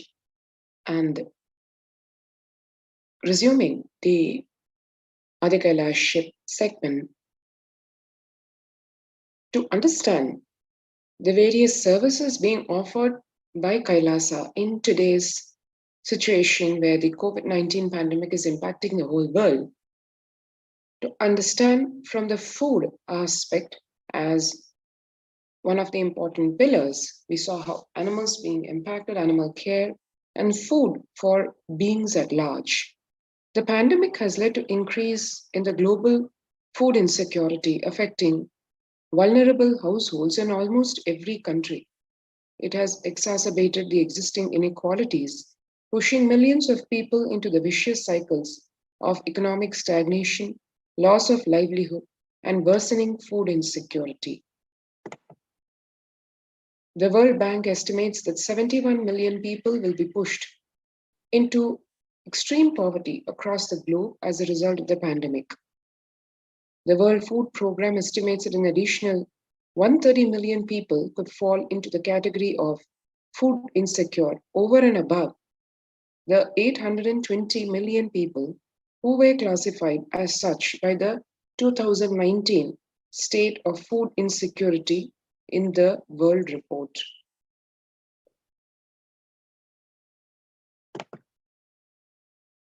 Hunger in plain sight, COVID-19 worsens the plight of food insecurity. More than 50 million people have experienced food insecurity during the pandemic, up from 35 million in 2019, according to the Feeding America nonprofit, the nation's largest domestic hunger relief organization. That's 15 million people added to what existed in 2019. Child malnutrition and hunger skyrocket in Haiti as COVID-19 infections spike. At least 86,000 children are at risk of developing severe acute child malnutrition this year in Haiti, according to sources connected to the United Nations Children's Fund. The number of children projected to suffer from starvation has doubled as the impoverished nation continues to grapple with extraordinary political and social crises which have been exacerbated by the pandemic. And refugees paying the highest price in this pandemic because vulnerable groups like refugees are seeing alarming trends that show many refugees around the world unable to pay for food or rent and are struggling to access healthcare and education. Price hikes in local markets and further displacement caused by campfires have pushed many families further into food insecurity. During April and May, around 30,000 refugees in the Cox's Bazar camps raised questions and concerns, with 63% seeking services, including urgent food relief and shelter. And just over one-third, that is 37%, requested health or medical care. Famine risk spikes amid conflict, COVID-19. The number of people teetering on the brink of famine has risen from 34 million projected at the beginning of the year to 41 million projected as of June mid-year. Without immediate emergency food assistance, they too face starvation as the slightest shock will push them over the cliff into famine conditions. And one can see the World Bank releases the report on the growing food insecurity. The World Bank released an analysis of the rising food insecurity rates in response to the COVID-19 pandemic. The report, which was released in May of 2021, stated that COVID-19 impacts have led to severe and widespread increases in global food insecurity, affecting vulnerable households in almost every country, with impacts expected to continue through 2001 and into 2022. It also states that global food prices increased significantly by 38% since January of 2020. And the World Economic Forum shares these stark statistics where 155 million people are caught up in food crisis of varying severity. 133,000 people in Faso, South Sudan, and Yemen are most at risk. 10 countries account for 2/3 of those facing acute hunger, and the resilience of agri-food systems is being eroded by conflict, insecurity, and environmental trends. And in the face of this very concerning food dimension, food aspect, food insecurity in the COVID-19 pandemic, this is one of the major aspects addressed in the Kailasa's COVID care protection centers across various de facto spiritual embassies of Kailasa. One can register for this COVID care protection center facilities through the link https://kailasa.org/Kailasa care.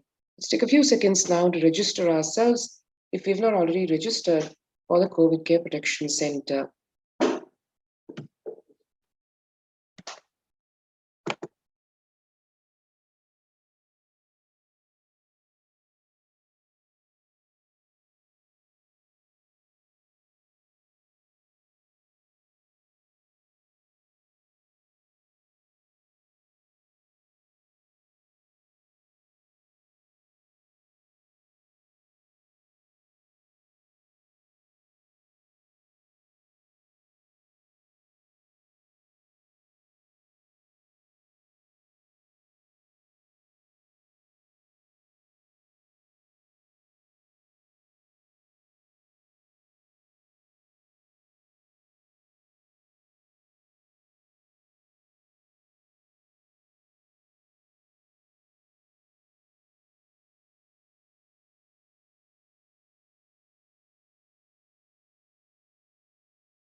And moving on to what really are the fundamental truths about food and what results in food insecurity, how does one protect oneself from the same?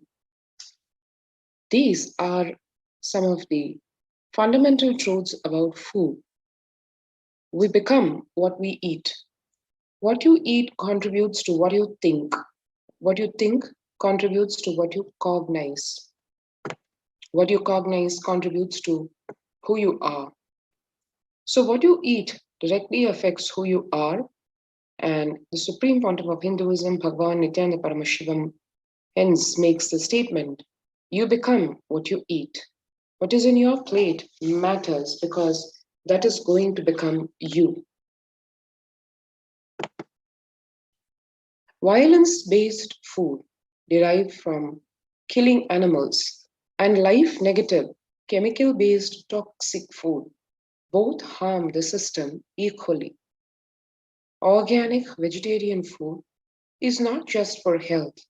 It gives one an inner space, physical system, and physiological flow to develop the highest psychology. To develop the highest psychology, not only your physical system, even your physiological flow needs to cooperate. Your brain is constructed for all these higher things. When you don't explore the higher things, you're bound to feed the lower things and keep your brain engaged for survival.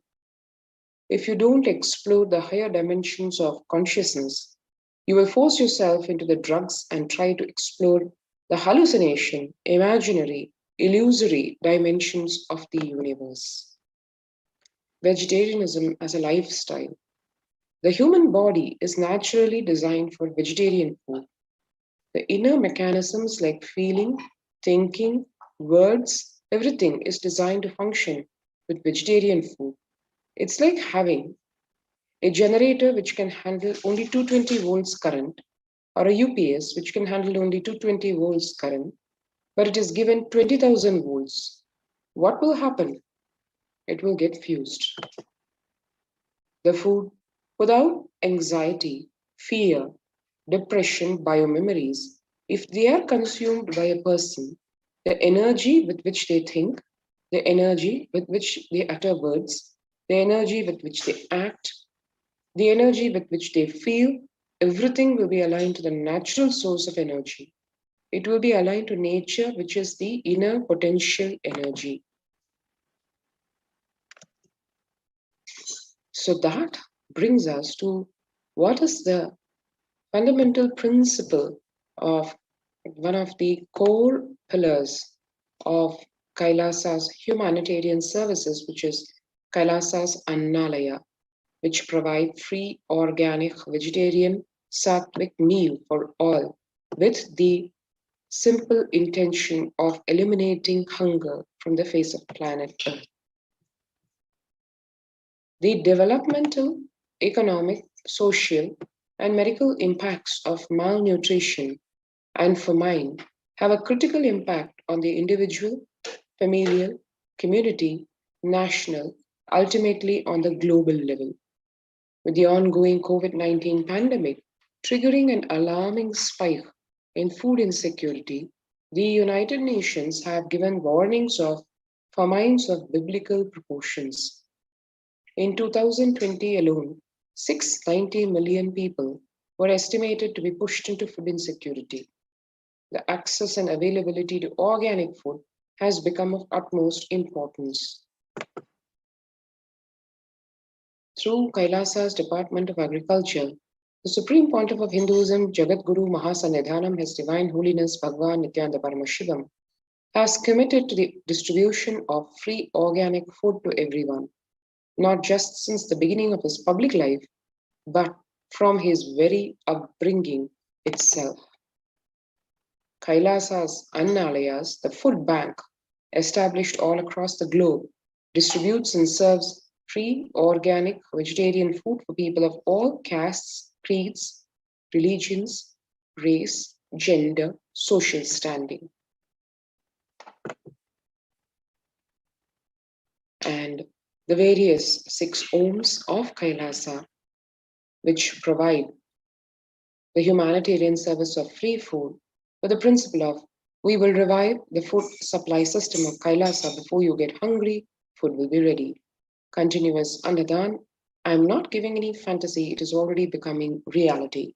This is what is driving the red Om. And this ultimate service of providing free food started way back in the formative years of the Supreme Pontiff of Hinduism itself, and moving on to right from the inception of his public life in a major way. In 2002, here one can see the early days of Kailasa's spiritual mission, where the Supreme Pontiff of Hinduism is offering Annadan, providing a free organic vegetarian meal on the auspicious occasion of Kartika Deepam in Tiruvannamalai. And moving on to much later, into a decade later almost, in 2013, where with the same intensity, even with, as one can see, a fractured hand, the Supreme Pontiff of Hinduism is engaged in selfless work, day and night, inspiring the peacekeepers of the Sovereign Order of Kailasa to engage in selfless service, leading the nation of Kailasa by example, as one can see. In 2011, the Supreme Pontiff of Hinduism had a multiple compound fracture with the bone literally protruding out of the skin. And in 2013, the 2 steel implants that were fastened in 2011 were removed as the bones had healed completely.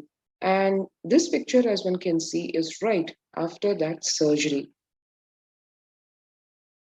And in Jan of 2012, when the state of Puducherry was affected by the devastating Thane cyclone, here one can see glimpses of the relief efforts during the same.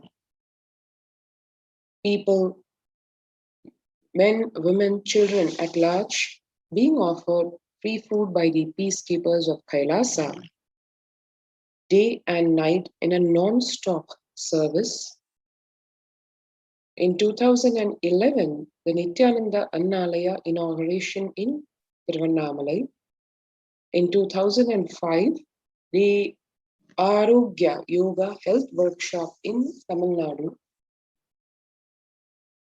In 2007, as one can see, a full auditorium and the Supreme Pontiff of Hinduism offering the Annadan free food to the participants of the meditation program Nithyananda Spurna program, or the Life Bliss program level 2, held at Salem in Tamil Nadu, and the Nithyananda Spurna workshop in Tiruvannamalai in 2012, the Kartikai Deepam celebrations in Tiruvannamalai in 2012 November, and in 2017, the Inner Awakening 21-day meditation workshop being conducted in Tiruvannamalai, and the participants having a blissful sharing of the free organic sattvic food.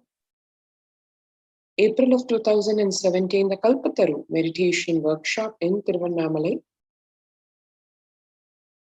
In 2016, the Bhandara feast organized for the various spiritual leaders and the Hindu monks or the sadhus.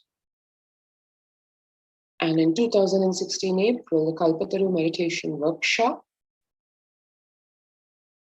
2017 March, in Tiruvannamalai and Arunachala Sarvanya Peetham, Annadan being offered as per the daily practice of Nitya Annadan.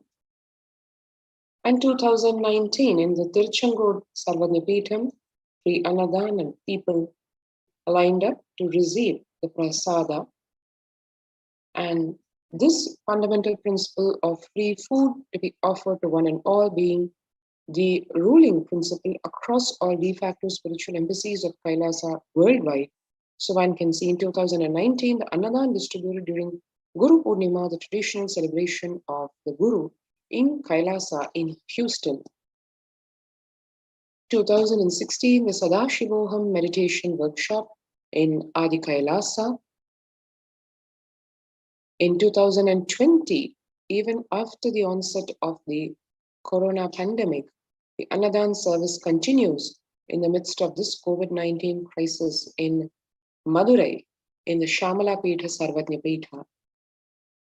And all this one can see in the context of the necessity for the Annadan vis-a-vis how India was faced with the artificially created famine in Bengal in 1943 under the colonial rule. What happened back then, one can see a few minutes to understand what is the driving principle of Kailasa and why it is so important.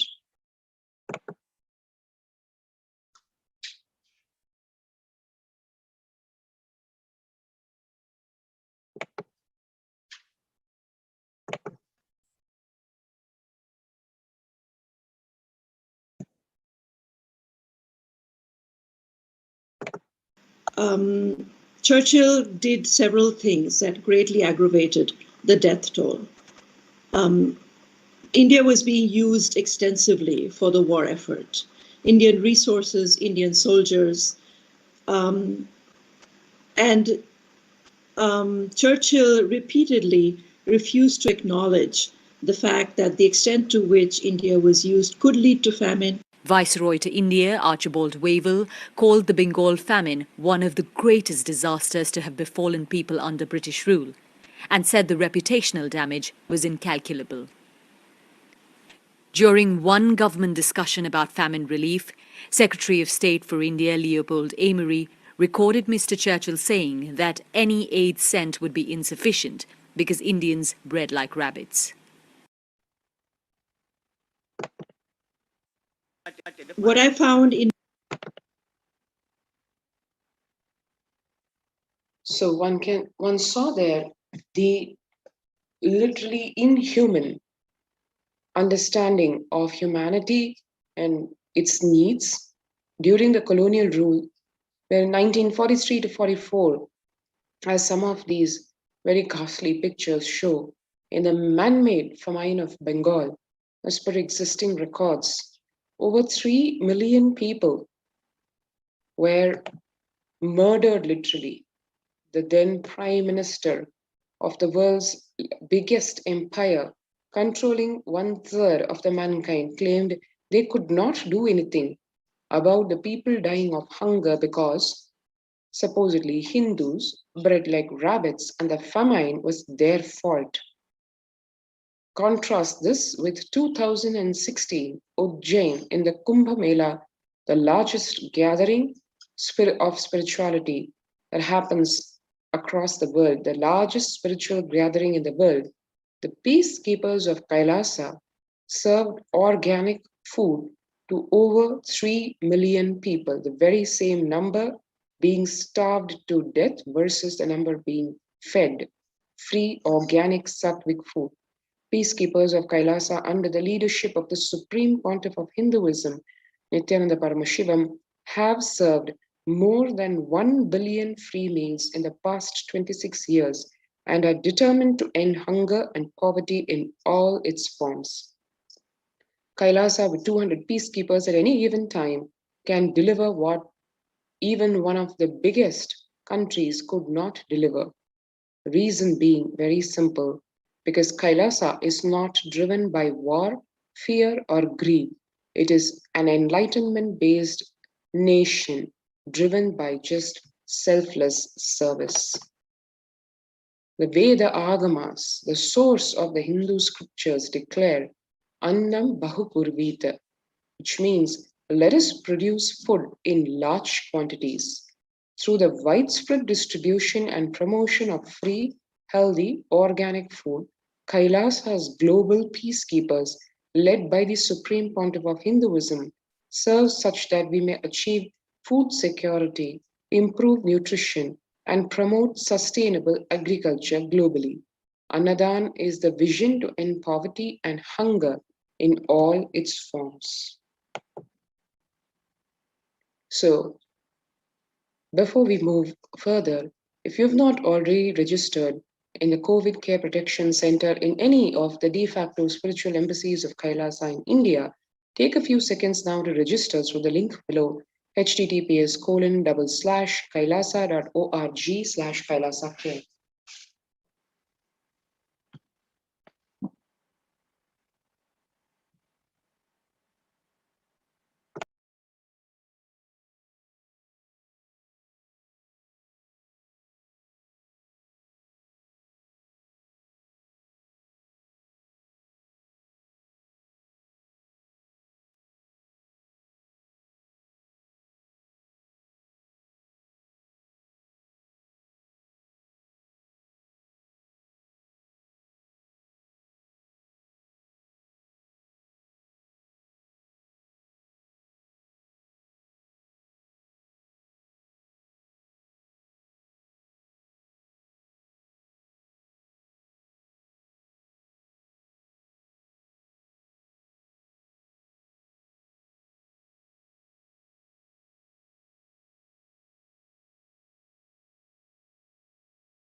And moving on to the revelations of Devi Parashakti to the world.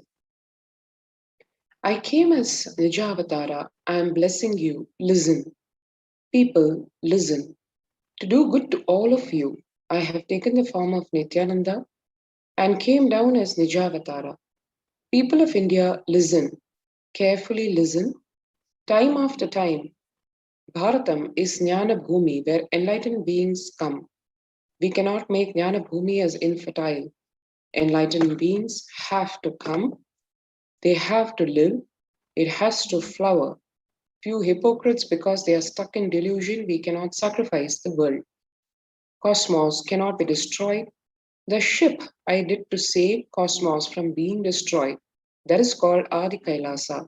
The ship I did to protect beings from Pralaya is Adi Kailasa.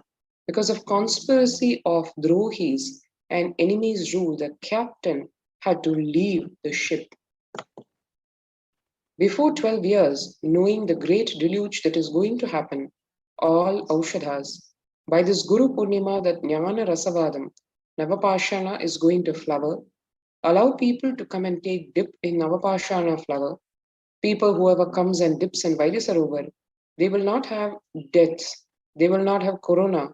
Crores and crores of people will come in line. Every day they will come and dip in Anandalingam.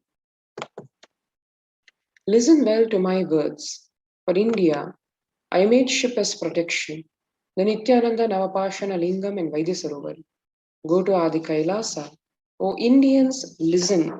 All those regretting losing Nithyananda Nijavatara, without confusion, without talking just as lip service, go to Adi Kailasa.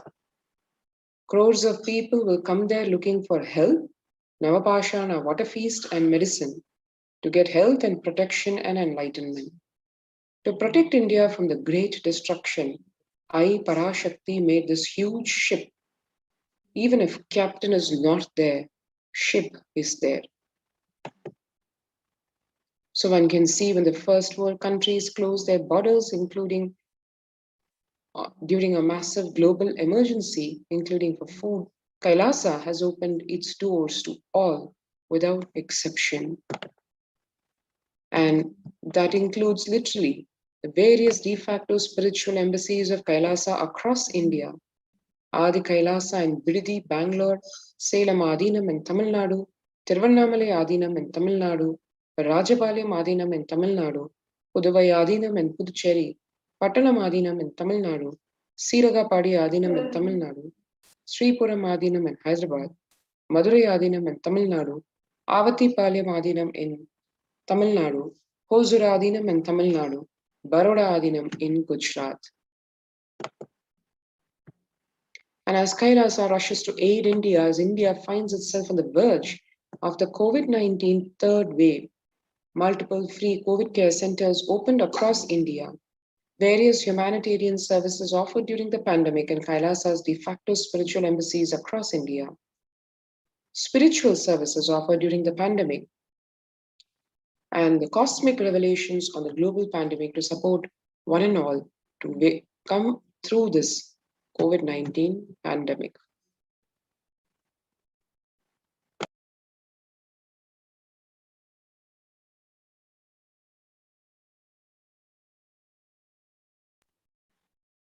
The free humanitarian services offered during the pandemic and de facto spiritual embassies across India include medical care in the form of allopathy, Ayurveda, Siddha medicines, infrastructure to accommodate thousands, accommodation for multi-layered quarantine facility, emergency ambulances or ICU on wheels, personal protective medical equipment, food security management through food banks, and organic farming to sustain all this. And once again, if you've not already registered for the COVID Care Protection Centers, do register now through the link below kailasa.org/Kailasa Care.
there are some great spiritual sciences unique to Hinduism.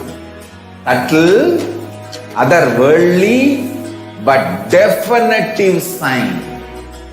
Manifesting the cosmic beings in Archavatara, deities in Nijavatara, living incarnations is possible. Understand?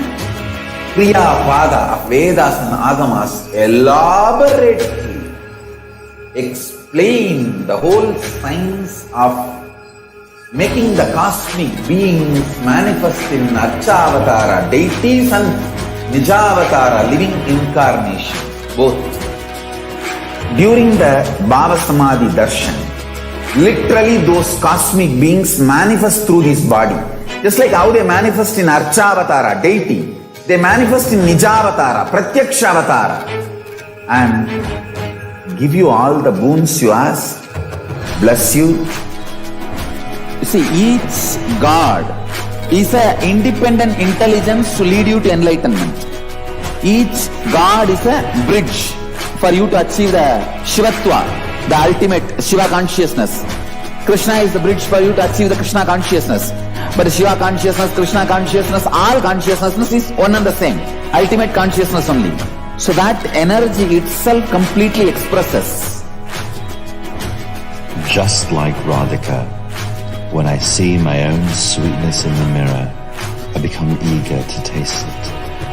I find that the only way to relish this sweetness is through the constitution of Sri Radhika. Bhava Samadhi Darshan is a window to the infinite expanse of consciousness, allowing us to glimpse the formless in a way that we can understand. It cleanses the karmas of lifetimes. It awakens our biomemory to the space of Paramashiva, the ultimate consciousness, and creates a deep and lasting transformation in us.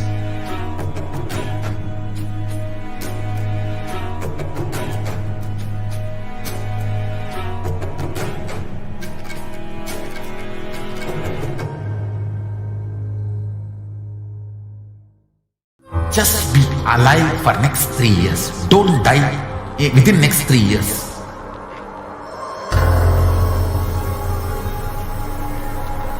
Just don't die within next 3 years. Be alive. Somehow be alive. I'm working sincerely. I will reach you somehow. Somehow I will reach you. It's my commitment to humanity.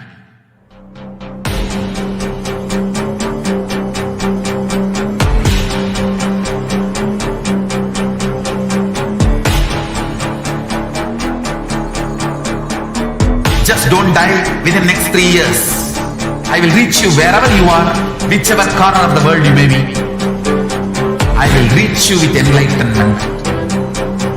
You manifesting the space, state, powers, being Paramashivoham. It is possible, and it is possible for you.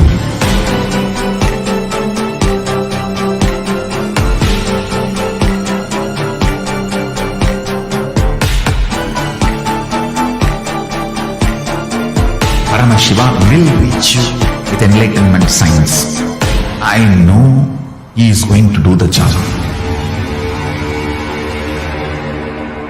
Just be alive for next 3 years. Nothing else. What I mean by the word Kailasa, listen intensely.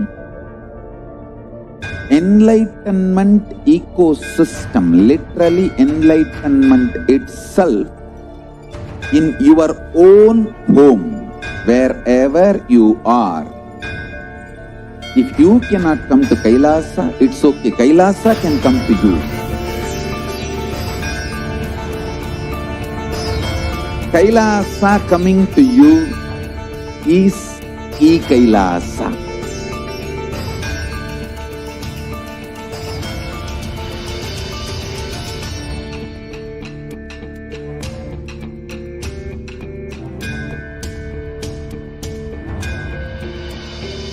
I will revive Hinduism.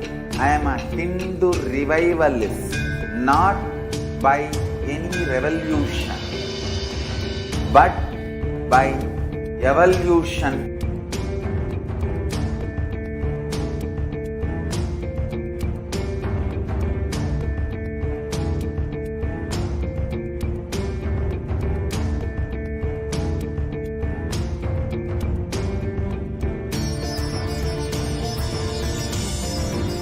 And setting model community.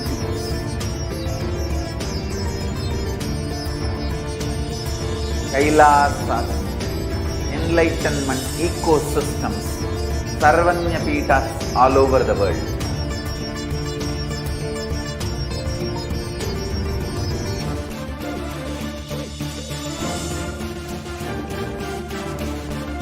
All powerful cognition, knowledge, only when you live, power manifestation and possibilities manifestation happens. It's a fundamental truth.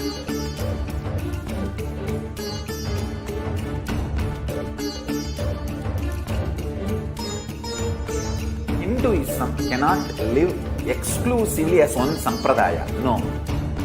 All sampradayas of Hinduism is an ecosystem.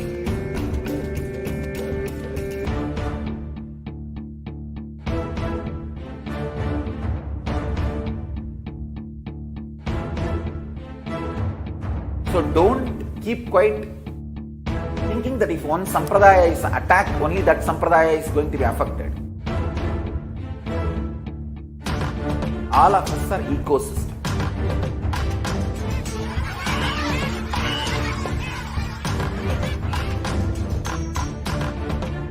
I invite all of you to get involved and enjoy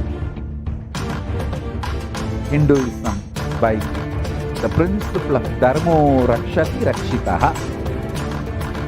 When you protect Dharma, Dharma protects you. We will make the whole planet flourish spiritually. The spiritual prosperity will happen to the whole planet. We all have to coexist together.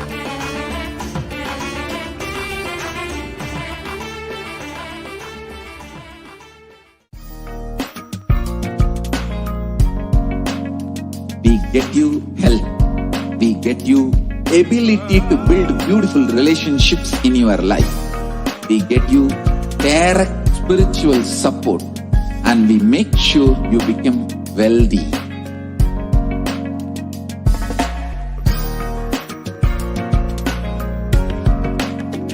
We won't stop giving you just good life.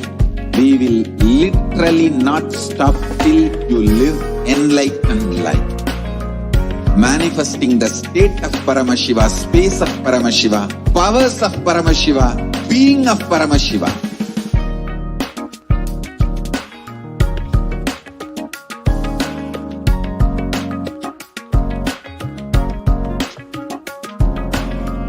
Whole world should become Kailasians. I want the whole world to know Hindus have something great to contribute to the world.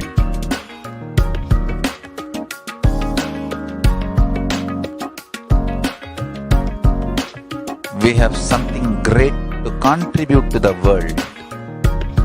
Let us do that.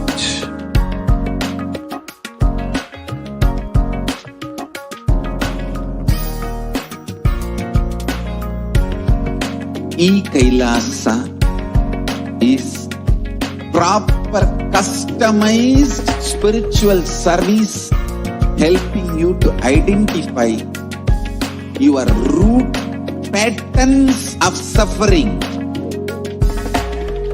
We have perfected the science of helping every individual from every cultural, religious, nationality background.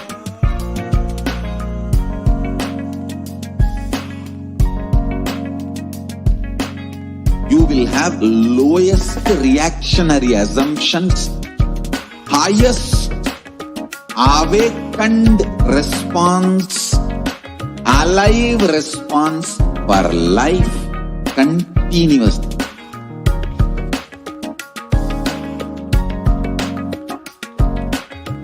Kailasa is enlightenment ecosystem, literally enlightenment itself in your own home, wherever you are. Proper customized spiritual service helping you to complete with your life negativity. Withdrawal from life, self-hatred, self-denial, self-doubt, so much of tiredness, laziness, we can support you, aligning your diet, your attitude, your aptitude, your understanding about life. We can help you with everything.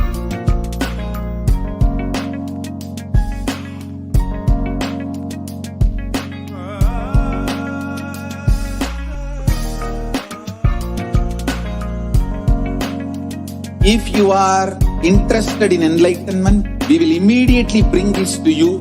If you are not interested, we will explain the whole science, inspire you.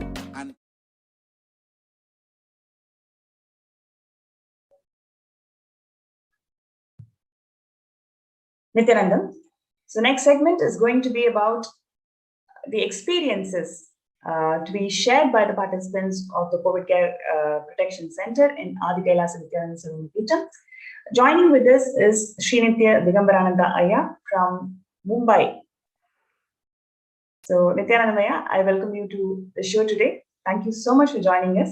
And would you like to share your experiences on what made you to come and join us in this COVID Care Protection Center, and how has been your stay so far?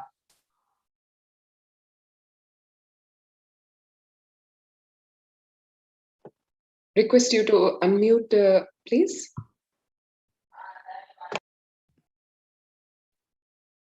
Nithyanandamma, thank you.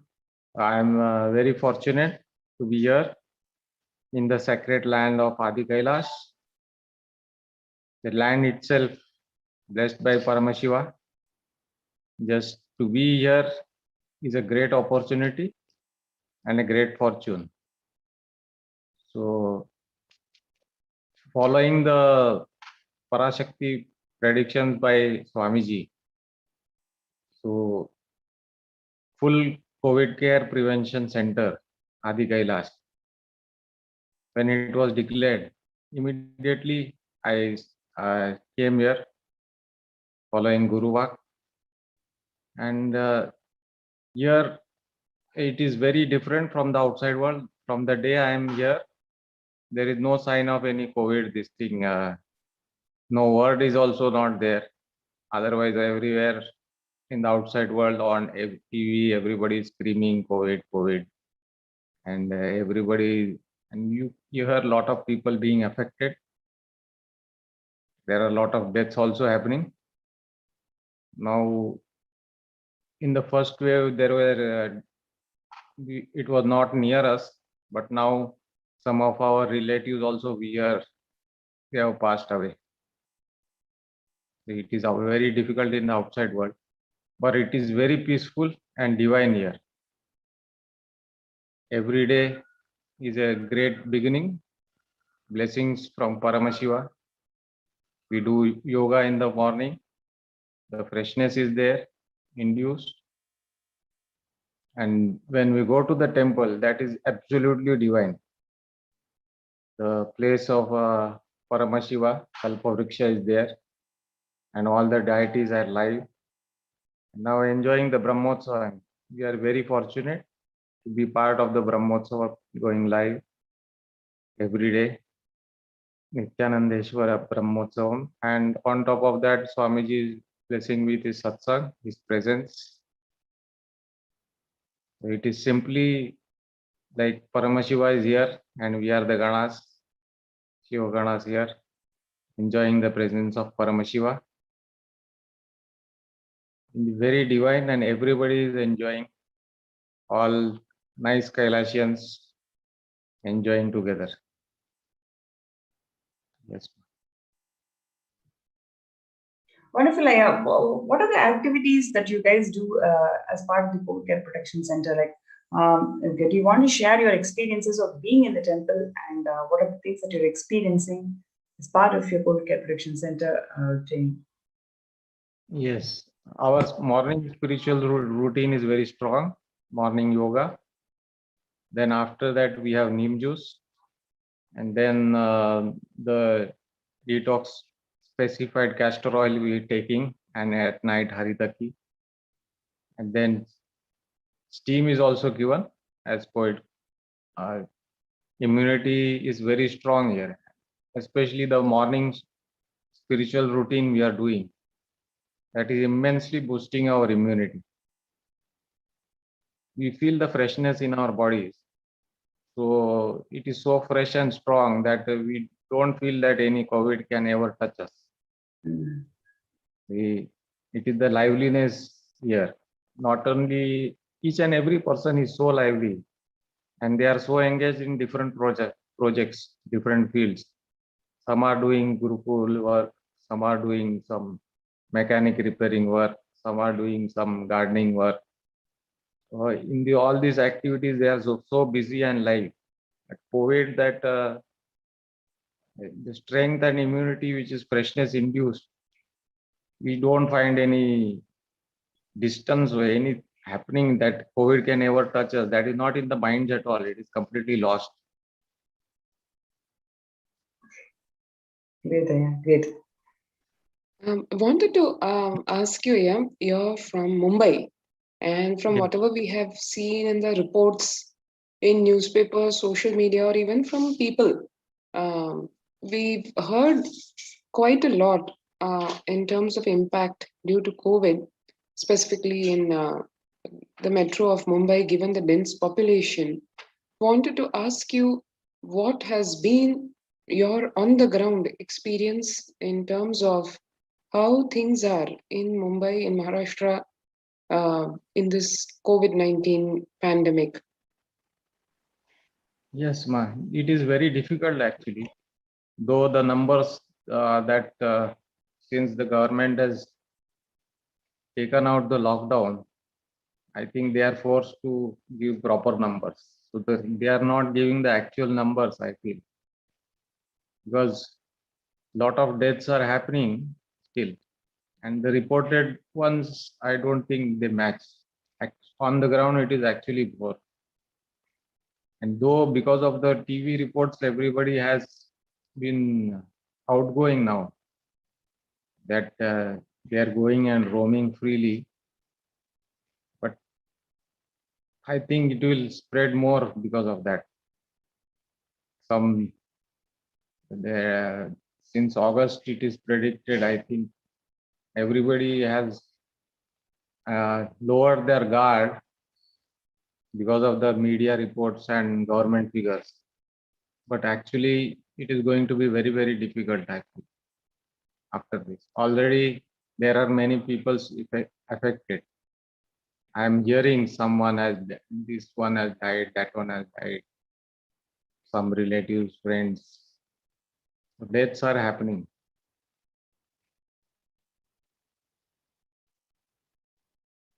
So though it is pictured that nothing is there, now it has relaxed. I feel on the ground, there is still there, it is still there, it is still preparing. And because of this lowering of guard and mixing and of lot of people, I think it will spread very fast again. Yeah, actually, I don't know how many, there must be an elderly generation of people who would have witnessed this kind of massive, practically destruction, where every family practically seems to have been impacted in one way or the other. Like you said, even if not immediate family, then the extended family, like you mentioned about your relatives being impacted and passing away.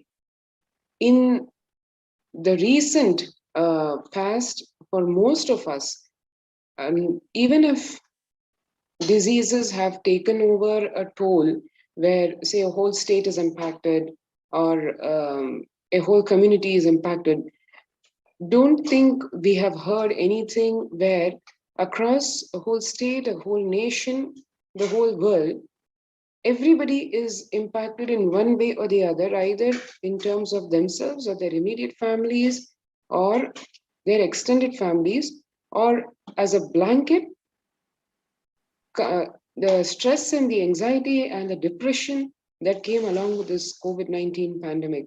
I'm sure, just like New York City, Mumbai, one of the most throbbing living cities, and that city being faced with a lockdown, and as you said, fudged figures by the government because they're not able to reveal the true statistics.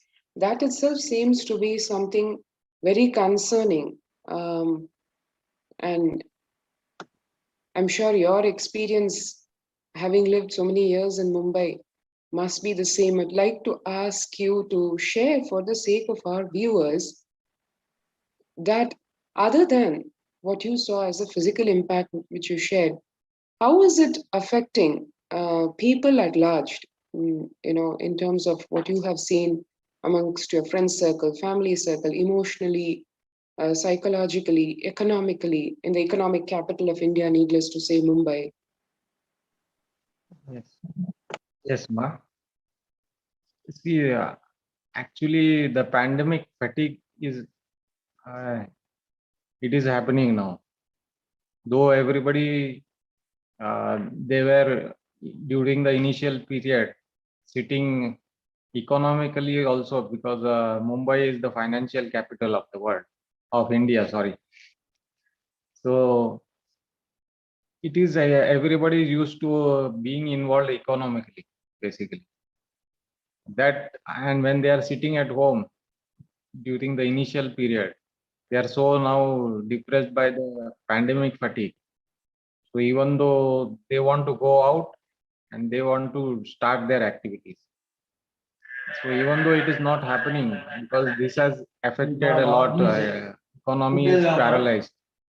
A lot of standstill has happened in the activities, factories, industries, line. Other than the share market, everything is little held up. So, and because of this pandemic fatigue, everybody is going outside, like the metro also, lifeline, railways of Mumbai. You see the amount of people there are gatherings. It is really no. It seems everybody has lost that there is COVID. They are mixing so close, and a lot of gatherings are happening even in markets. And because of this pandemic fatigue, it is like everybody has lowered their guard. The quarantine and everything, we are so much taking care here. The other places, it is really no quarantine, and if anything happens, if anybody is affected, it is very easy to, it will be spread very fast, because gatherings are there, and people are also trying to start their businesses, start their shops, their workshops, their industries, some way or other to earn. Because of that pandemic fatigue, they want to get things rolling. And this is the gathering has started happening then because of that. No quarantine is happening. And then if that wave comes, third wave, which is predicted, then it is very easy for it to strike. A lot of casualties will happen because of these gatherings. Quarantine is not there. As a precaution, what Bhagwan has said, it has to be taken very seriously. People have relaxed now. Wonderful, Laya. What would you like to share with our viewers about this extraordinary effort from the Supreme Pontiff of Hinduism, that he opened his homes as COVID Care Protection Center? What would you like to share about this grace and compassion of the Supreme Pontiff of Hinduism to open his de facto spiritual embassies to the world as COVID Care Protection Center? Yes, Ma. The great compassion of our Bhagwan.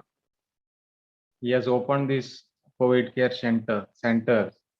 See, outside everybody is mixing. There is no quarantine, and at home it is simply not possible. There are multiple quarantine we are having here.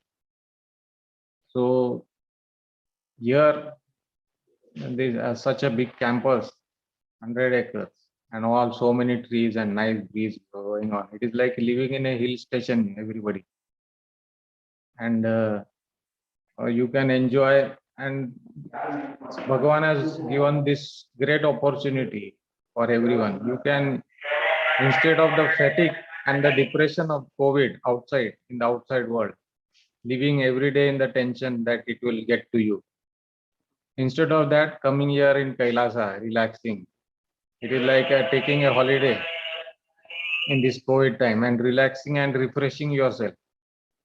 It is so beautiful. Bhagavan has opened these centers. The outside, everybody is afraid.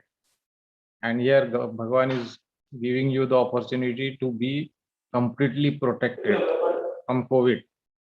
His centers he has opened.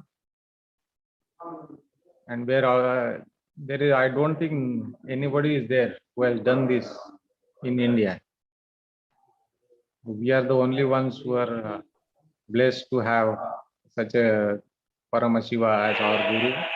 With his compassion, he's given the opportunity of protecting not only us, but the whole world. He has invited everyone. Everyone can come and stay. So even if he has also given the opportunity of working from here. So even if you are working at home, you can come here and work. The internet provided is also very beautiful. It is very fast. The speed is very high, and people are working also from here. Not only enjoying, and those who are participating in various activities when they are free. But when they have work, they are easily working from whenever they get the time. Wonderful, yeah. Thank you so much for joining the show today. It was great having you to share your experiences of being in Mumbai and how your life is transformed by being part of this COVID Care Reproduction Center. Thank you so much for joining us today, Aya. Yes. Thank you, Ma. Thank you, With this, we'll go to the next segment. Stay tuned and we'll be right back with the next segment.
Spiritual sciences unique to Hinduism. Subtle, otherworldly, but definitive sign. Manifesting the cosmic beings in Archavatara, deities in Nijavatara, living incarnations is possible. Understand? Kriya Pada of Vedas and Agamas elaborately explain explain the whole science of making the cosmic beings manifest in Archavatara deities and Nijavatara living incarnation, both. During the BHAVA Samadhi Darshan, literally those cosmic beings manifest through his body. Just like how they manifest in Archavatara deity, they manifest in Nijavatara, Pratyakshavatara, and give you all the boons you ask, bless you. You see, each God is an independent intelligence to lead you to enlightenment. Each God is a bridge for you to achieve the Shivatva, the ultimate Shiva consciousness. Krishna is the bridge for you to achieve the Krishna consciousness. But Shiva consciousness, Krishna consciousness, all consciousness is one and the same. Ultimate consciousness only. So that energy itself completely expresses. Just like Radhika, when I see my own sweetness in the mirror, I become eager to taste it. I find that the only way to relish this sweetness is through the constitution of Sri Radhika. Bhava Samadhi Darshan is a window to the infinite expanse of consciousness, allowing us to glimpse the formless in a way that we can understand. It cleanses the karmas of lifetimes. It awakens our biomemory to the space of Paramashiva, the ultimate consciousness, and creates a deep and lasting transformation in us.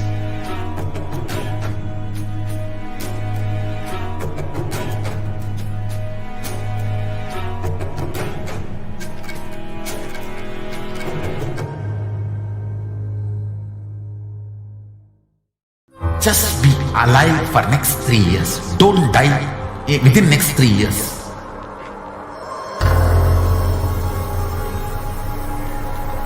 Just don't die within next 3 years.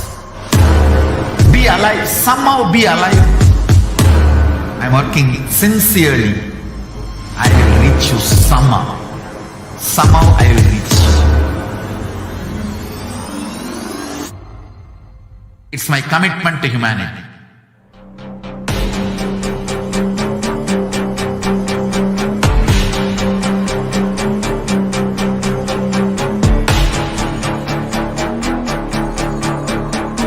Just don't die within next 3 years. I will reach you wherever you are, whichever corner of the world you may be. I will reach you with enlightenment. You manifesting the space, state, powers, being Paramashivoham. It is possible, and it is possible for you.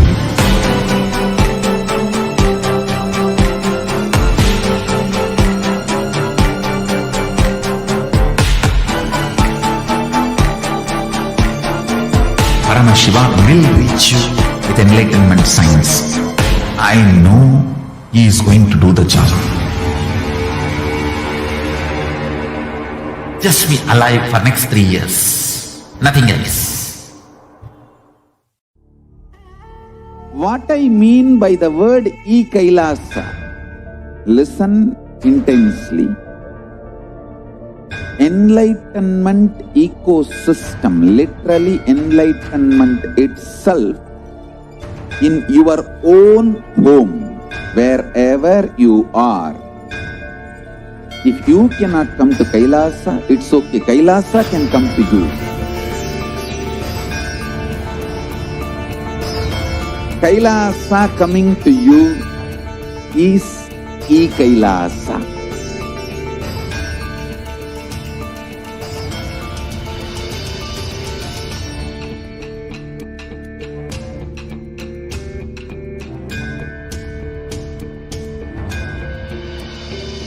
I will revive Hinduism. I am a Hindu revivalist, not by any revolution, but by evolution.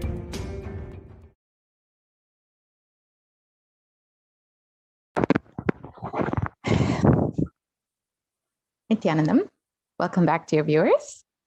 Now we will be entering into the next segment where we will understand the persecution against the Supreme Pontiff of Hinduism, Kailasa, and Hinduism as a whole. We will understand what the Supreme Pontiff of Hinduism has done in building the Kailasa's Nithyananda Hindu Library, the world's largest collection on Hinduism. As many of us have heard, books and deities made Nithyananda. So let us explore and understand what the Supreme Pontiff of Hinduism has contributed to humanity through the Nithyananda Hindu Library and how he has revived the Hindu library system, which has been lost over thousands of years. Yes, we can move to the next slide, please.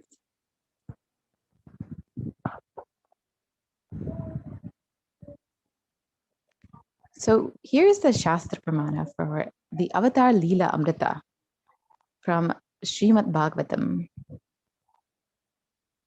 And the translation goes, that is which is sweet to hear, that which when heard immediately raises one to the high conscious state, that which takes us to another level just by remembering, that which gives deep pleasure not only to the listener, but also to the person who narrates it. Oh Lord, may I narrate your story.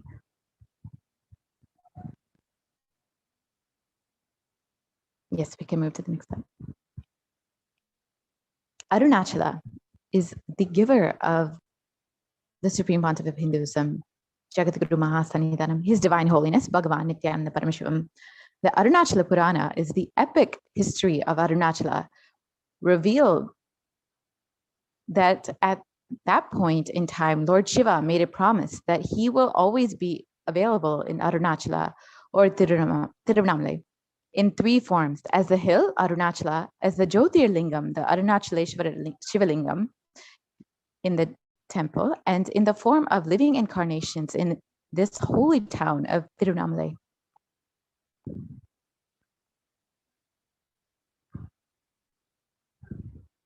And true to his promise, Sadashiva retained his form as the Arunachala mountain, assumed the form of the Shivalinga called Arunachaleshwara at the temple in Tirunamlai, and is incarnating continuously, keeping the unbroken lineage of enlightened beings in Tirunamlai till date.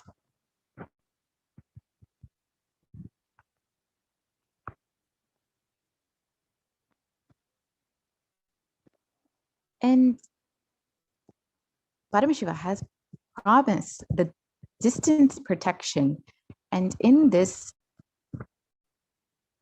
Pramana, it translates, O Brahma and Vishnu, since I have graced both of you and given boons to both of you in this sacred energy field, let the land for a radius of 3 yojanas around the sacred energy field be pure and sacred. Let this hill of red fire turn into a small form of a hill. This sacred energy field that bestows the liberation with supreme bliss without any hindrance will be called Arunapuri.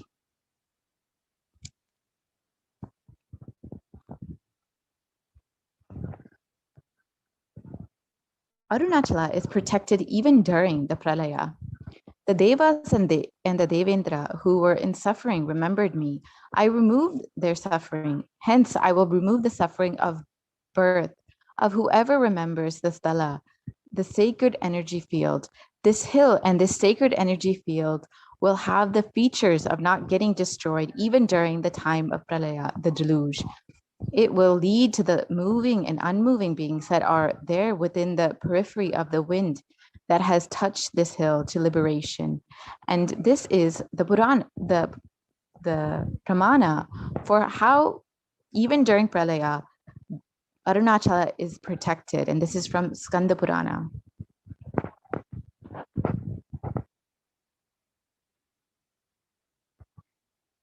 Yes, we can move to the next slide, please.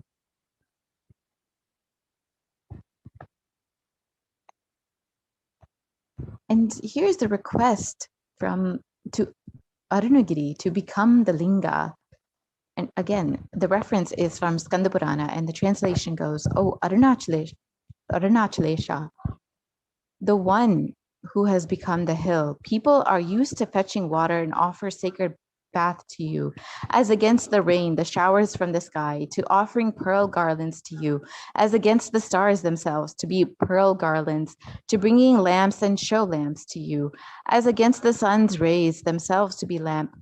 Hence, for the sake them doing worship to him with sacred bath, they prayed that he graces them by assuming the form of a linga below the hill.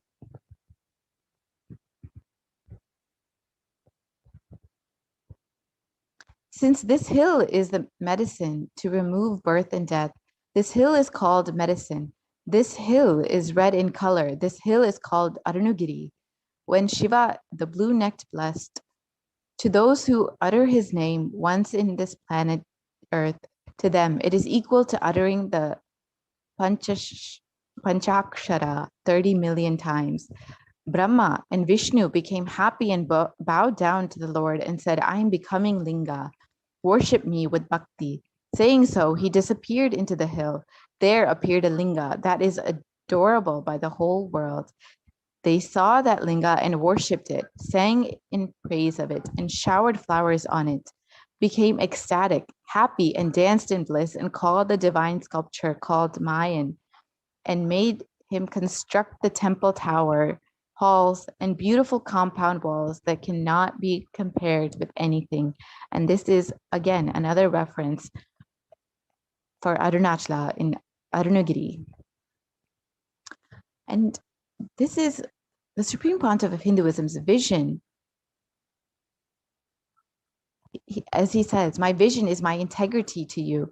Making Advaita the root cognition in every field on planet Earth is my mission, for which I landed in this body, for which I assumed the human body. I will do this mission. This is the purpose of my birth.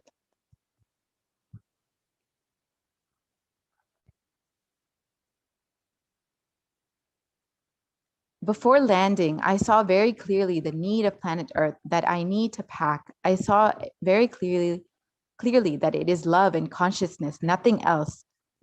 Planet Earth does not need intelligence to create infrastructure. It needs a little bit more consciousness and love in the hearts of the decision makers. When I landed, I saw very clearly now humanity needs only one thing, inner awakening.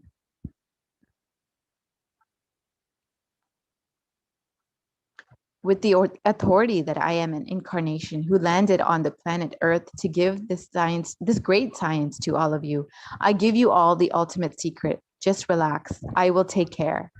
And this is the promise of Swamiji, the Supreme Pontiff of Hinduism, to humanity. So what is the Grantha Samadhi? Grantha Samadhi is the most important of all samadhis, which has kept Hinduism alive. All scriptural books, palm leaf documents, which are kept in one room and maintained, is a Grantha Samadhi. The Grantha Samadhi means energy center of spiritual books. So what is the need of an incarnation for decoding scriptures? According to the Supreme Pontiff of Hinduism, speaking on Arunagiri Yogeshwara, his guru, he explains his classes when he teaches, if he talks 10 words, at least 10 terabyte material will be downloaded. Understand, if he talks 10 words to me, 10 terabytes of material will be downloaded into my brain. O humanity, I have the science revealed by Paramashiva. Only an incarnation can decode and make it user-friendly. Others, at best, can give you a translation. So this is the need for an incarnation to decode the scriptures. And these are in the words of the Supreme Pontiff of Hinduism himself. And the immediate need of 100 million scriptures. The Grantha Samadhi is absolutely essential for keeping Hinduism alive. When the avatar happens, the Grantha Samadhi is needed as the avatar is ready to revive to them. The colossal amount of work is required for preserving these 20 million Grantha Samadhis. Apart from this, rest of the 80 million also need to be downloaded.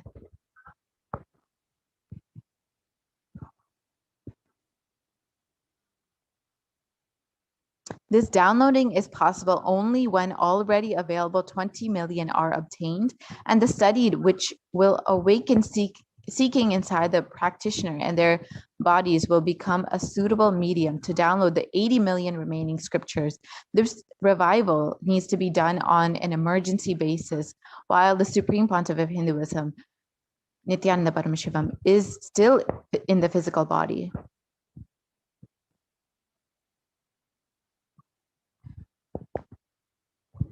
So what is the Supreme Pontiff of Hinduism's vision for the Grantha Samadhi, the Kailasa's Nithyananda Hindu Library? The Grantha Samadhi, these have been the vehicle for preserving the timeless knowledge, the seed, the notes of the cosmos, which the Supreme Pontiff of Hinduism is now bringing to life.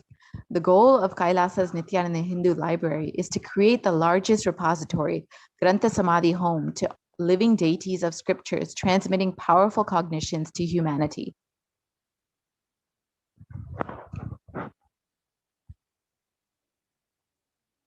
So let us look at what has happened over the last 3,000 years and what Hindus have suffered during the Hindu Holocaust. Over 3,000 years of destruction by combined attack of millions of invaders, and only 200 years for a revival by the incarnation, even after the Supreme Pontiff of Hinduism is stretching his lifespan to 200 years. We have just 7% of the total time of destruction for revival.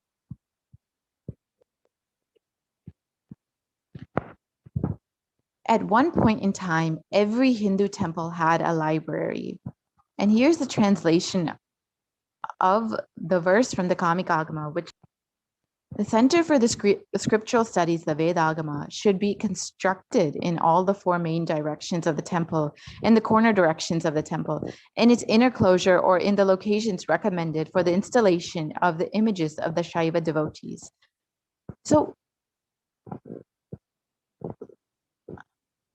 only 20% of Vedic Hindu scriptures remain on this planet Earth, and 100% of Hindu libraries have been destroyed. All libraries, including Nalanda, Takshashila, Vikramashila, with millions of books, have been destroyed. And there are more than 2 million temples in India, but not one with a library. And more than 10,000 of Mutt libraries have been destroyed, and major collections of manuscripts in the hands of Oriental institutes or institutes funded by foreign countries, with millions of scriptures stolen by invaders. What is the importance of Vedic scriptures for the revival of yoga? Today, with more than 300 million yoga practitioners, yoga is the most practiced religion in the world. The size of the industry around yoga is valued at $84 billion US. This shows us that people are sincerely seeking solutions to health and well-being, and they are finding solutions in yoga. It is working for them, because of which there is a large following. The authority of the Shastra is everything.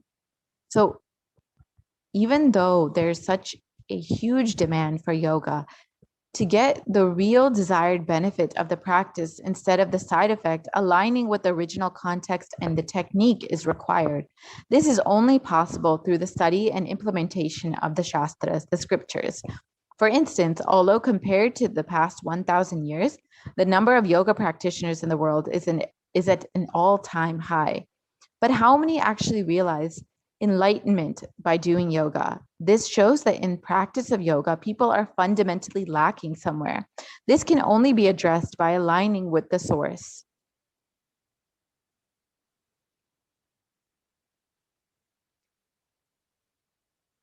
Let us understand the revelations of the Prathama Vinyasa Krama. So these are some of the rare manuscripts that have been compiled when making the Prathama Vinyasa Krama, when the Supreme Pontiff of Hinduism revealed the Prathama Vinyasa Krama and referenced these sacred manuscripts and scriptures for getting the original reference from the source text. So these include Shiva Samhita and many more. So here are some other sacred scriptures and rare manuscripts that the Supreme Pontiff of Hinduism has been sharing with humanity, which includes the Bhaga Shastra, which is the science of cooking, and the Vijnana Bhairava Tantra, which is the science of unclutching, the Mrigendra Agama, which is the science of cosmology, and the Sarvajnota Agama, which is the science of Shashtanga Yoga.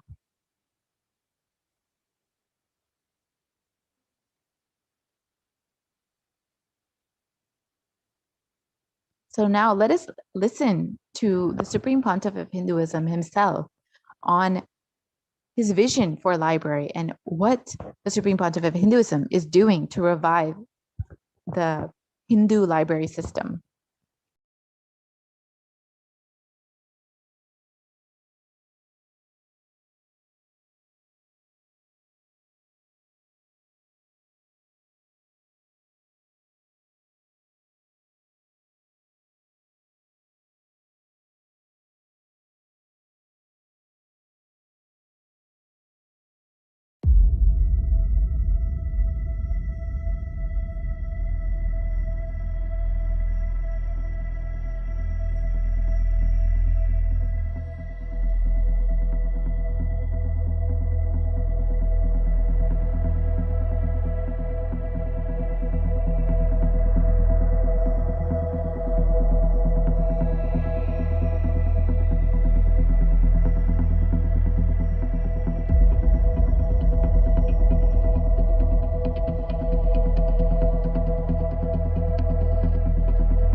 One great thing in the modern day, information age, internet age, human beings can't be manipulated anymore by a small gang of people, by keeping the mass media cult under them. No, world cannot be controlled anymore by mass media cult or entertainment industry cult. And world cannot be controlled anymore by missionary militants and militant missionaries. The next generation, the modern day youth has started questioning the utility value of everything. And I tell you, Hindu tradition is the best designed, developed tradition just to contribute. Hindu knowledge is amazingly contributing. I can very boldly tell you with all joy and pride, Hindu scriptures are the most unadulterated, as maintained, as purely as it was uttered, revealed in the beginning. The Vedas are as it is From the time Paramashiva breathed it to Parashakti to Vishnu, Vishnu to Brahma and the Guru Parampara. Narayanam Batma Bhavam Vasishtam Shaktinja Tatputra Parasharanja Yasam Sugam Gauda Padam Mahantam Govinda Yogindra Matasya Sishyam Srishankaracharya Matasya Vatma Padanja Asta Malaganja Sishyam Tamtroda Ganmar Tigakaramanya. The whole Guru Parampara, unadulterated, I tell you. History, geography, astrology, astronomy, cosmology, physics, chemistry, biology, medicine, mysticism, religion, economy, in every field, administration, social justice, law and order, in every field, the field of education itself, spirituality, superconsciousness, power manifest in every level. Nothing compared to the extreme life positive knowledge source of Hinduism. This is the most non-violent, life positive knowledge tradition in every field. Unimaginable knowledge source is lying in that 2,20 million source books of Hinduism. Around 10,000 traditions are still alive. I am not talking about what we lost, what we still have, kept it alive, at least in the museums, which I can revive. I can add flesh and bones to this whole scriptures and make it living, alive lifestyle. I want all Hindus to start becoming real Hindus, non-violent, extremely life positive and contributing. This is what is the core identity of Hinduism. Let's start living that core identity, core narrative of Hinduism. That's the best strategy to stop the Hindu Holocaust. I tell you, Hindus have a great future. I want all the Hindus who are interested and listening to me, all of you, please wake up and start contributing more and more and build contributing lifestyle. That's the best way to stop the Hindu Holocaust. At least 10% of the Hindus should become Brahmana by Varna. Only then we can collect all these books and store it properly, make digital and physical libraries and practice those knowledge, build laboratories and teach this knowledge to the whole world. This is what is my life's mission. Of course, translation, making it searchable, making it user-friendly, indexing, all this work put together. That is the purpose for which I started this Nithyananda Hindu Library. I will establish the most authentic, world's largest physical and virtual library and Hindu university. Hindu literatures are made illegitimate, stolen. Many concepts and principles and ideas are stolen. And Hindus are made to feel that literatures are all just mythology and faltu and just somebody's fantasy. I will make sure enough scientific researches are done, proper documentations are done, analysis are done. Not only I will collect compile, organize the world's largest Hindu knowledge resource library. I will make all of it user-friendly for the whole world by making virtual Hindu library available for the world. I am very clear. I am going to collect everything related to Hinduism. The source scriptures, various commentaries and translations, good or bad. Some translations are true to the original, some are 80% true, some are 70% true, some are absolutely distorted. But I am going to collect everything, organize, index. My initial level plan is 10,000 students will be able to reside and study. 2 crore means 20 million Hindu scriptures. And largest virtual library, very organized and made user-friendly. Collecting all the 2 crore, 20 million source books, organizing, indexing, then translating, making it user-friendly, making library, physical library, and making digital library, then studying it, researching it, making laboratories. For example, the Hindu battery, which can be charged, recharged by consciousness, does not need any other chemical from outside. The Hindu aircraft, which can fly through the conscious sound technology, the consciousness-based light technology, sound technology, consciousness-based biology, consciousness-based biology-based technology.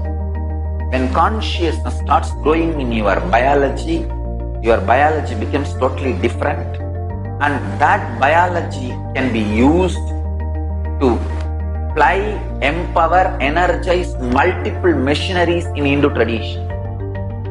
Collecting this 2 crore, 20 million scriptures, organizing, indexing, translating, building laboratories, not just libraries, laboratories, universities, where we conduct clinical trials, medical trials, scientific researches. Everything gets organized, made user-friendly for the humanity and shared with the humanity free of cost. I invite people from all over the world to share your time, treasure, talent. I invite all the practicing Hindus, living, practicing Hindus and Hindu sympathizers, 200 crore, 2 billion population. At least 10% of you, 2 crore, please come and become Brahmanas by Varna. Let's take up this project of reviving Hindu knowledge, contributing Hindu knowledge. Jatis belongs to Brahmana or Vaishya or Kshatriya or Shudra does not matter. An Acharya incarnation, Avatara Purusha, has a right to declare which Varna you belong to.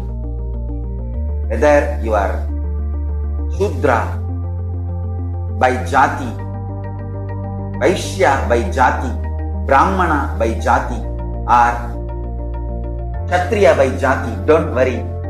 Decide to change your Varna to Brahmana Varna by taking up this responsibility of Nithyananda Hindu Library. I already started the work. Last 20 years I am doing work in this line. It is time. In next few years you will see the fruit.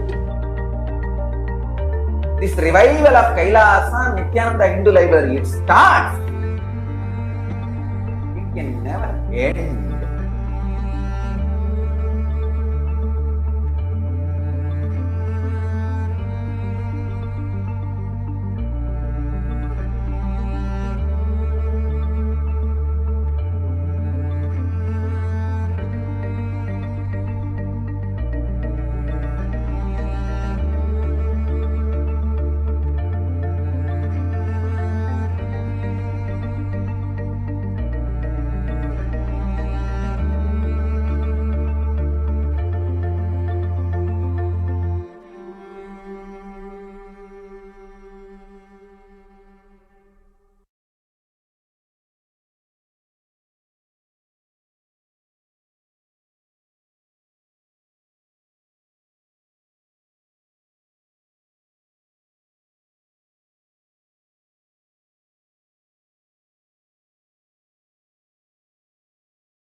Yes, we can move to the next slide, please.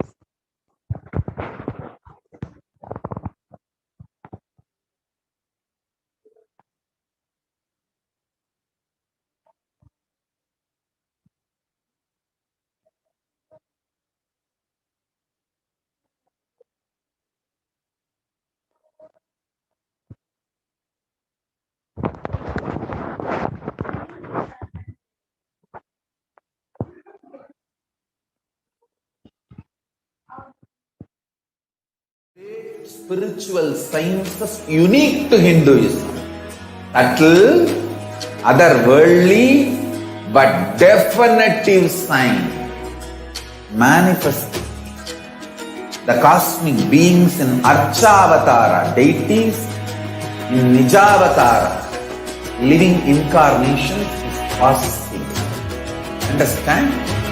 Priya Pada of Vedas and Agamas elaborately explain the whole science of making the cosmic beings manifest in Archavatara, deities and Nijavatara, living incarnations, both. During the BHAVA Samadhi Darshan, literally those cosmic beings manifest through this body. Just like how they manifest in Archavatara, deity, they manifest in Nijavatara, Pratyakshavatara, and give you all the boons you ask, bless you. You see, each God is an independent intelligence to lead you to enlightenment. Each God is a bridge for you to achieve the Shivatva, the ultimate Shiva consciousness. Krishna is the bridge for you to achieve the Krishna consciousness. But the Shiva consciousness, Krishna consciousness, all consciousness is one and the same. Ultimate consciousness only. So that energy itself completely expresses. Just like Radhika, when I see my own sweetness in the mirror, I become eager to taste it. I find that the only way to relish this sweetness is through the constitution of Sri Radhika. Bhava Samadhi Darshan is a window to the infinite expanse of consciousness, allowing us to glimpse the formless in a way that we can understand. It cleanses the karmas of lifetimes.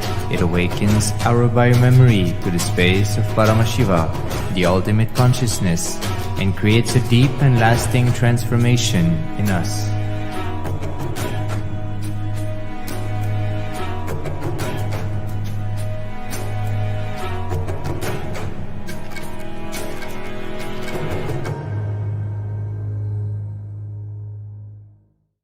Just be alive for next 3 years. Don't die within next 3 years.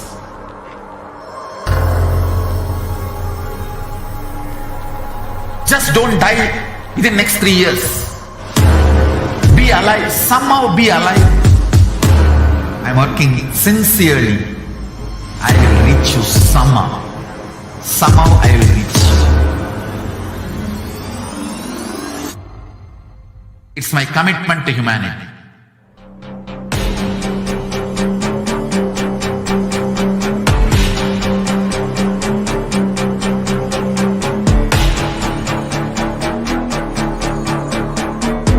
Just don't die within next 3 years.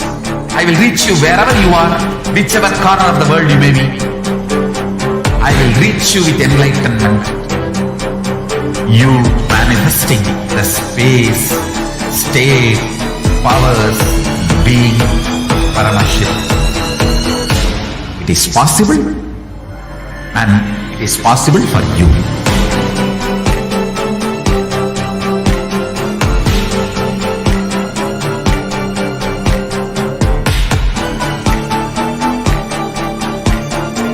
Paramashivoham will reach you with enlightenment science. I know he is going to do the job. Just be alive for next 3 years. Nothing else. What I mean by the word Kailasa, listen intensely. Enlightenment ecosystem, literally enlightenment itself, in your own home, wherever you are.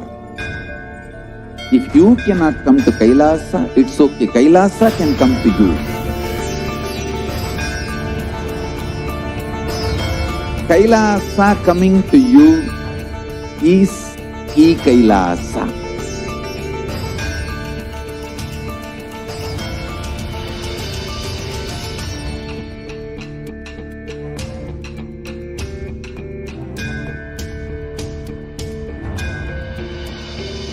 I will revive Hinduism. I am a Hindu revivalist, not by any revolution, but by evolution.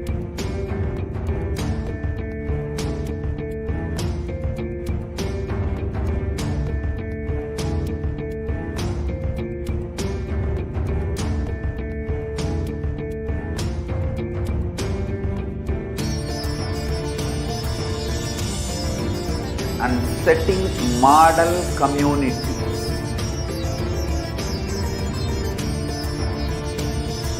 Kailasa, enlightenment ecosystems, Sarvanya Pitas all over the world.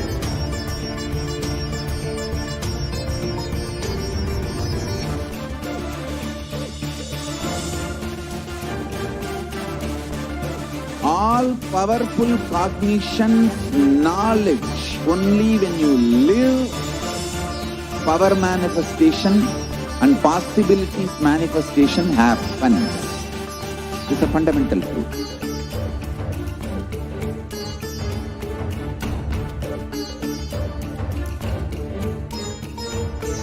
Hinduism cannot live exclusively as one sampradaya. No. All sampradayas of Hinduism is an ecosystem.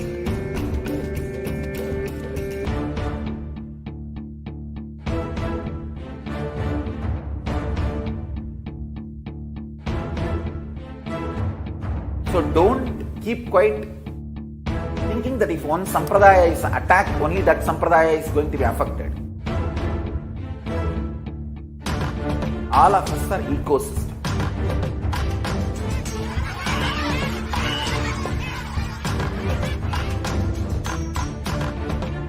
I invite all of you to get involved and enjoy Hinduism by the principle of Dharmo Rakshati Rakshitaha. When you protect Dharma, Dharma protects you. We will make the whole planet flourish spiritually. The spiritual prosperity will happen to the whole planet. We all have to coexist together.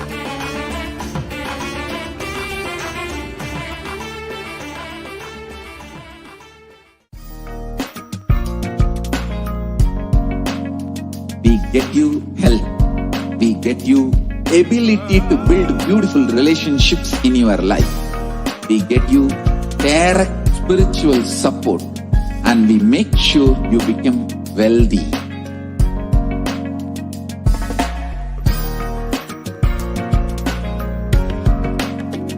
We won't stop giving you just good life.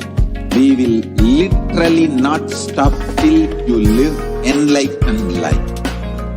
Manifesting the state of Paramashiva, space of Paramashiva, powers of Paramashiva, being of Paramashiva.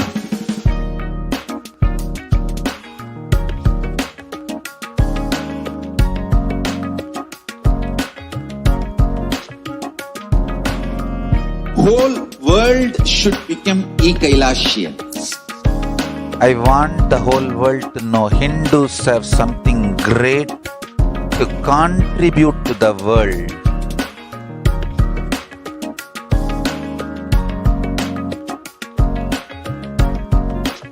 We have something great to contribute to the world. Let us do that.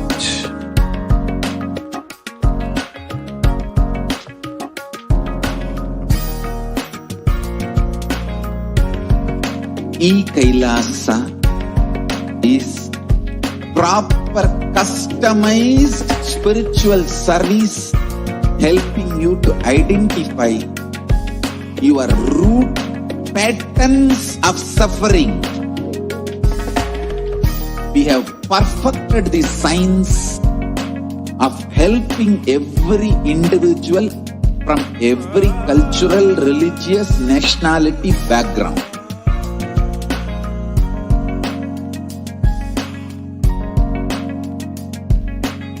You will have lowest reactionary assumptions, highest awakened response, alive response for life continuously.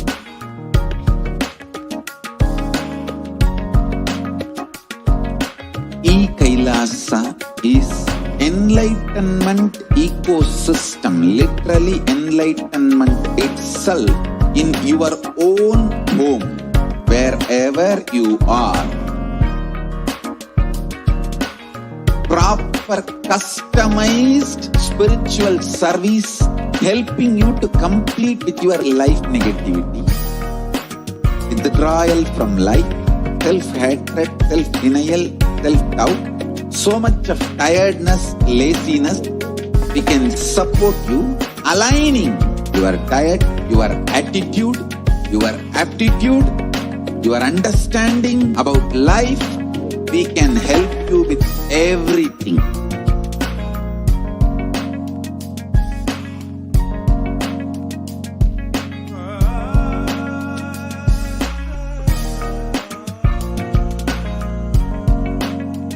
If you are interested in enlightenment, we will immediately bring this to you. If you are not interested, we will explain the whole science, inspire you and make you interested in enlightenment time. We need to cater this enlightenment science to the whole world wherever they are, because enlightenment is the birthright of all human beings. Kailasa is responsible to provide that to all human beings.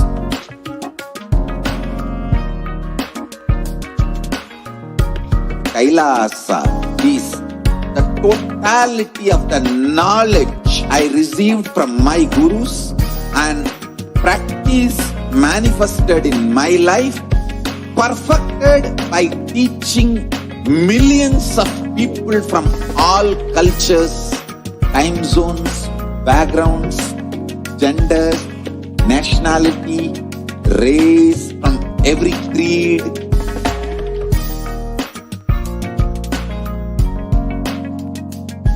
So this absolutely perfected knowledge available to you, served to you in your home without even you moving out of your couch, free of cost.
with your eyes closed is meditation. Connecting with the divine with your eyes open is darshan. Come, let us all now move from meditation to darshan. Slowly, very slowly, please open your eyes.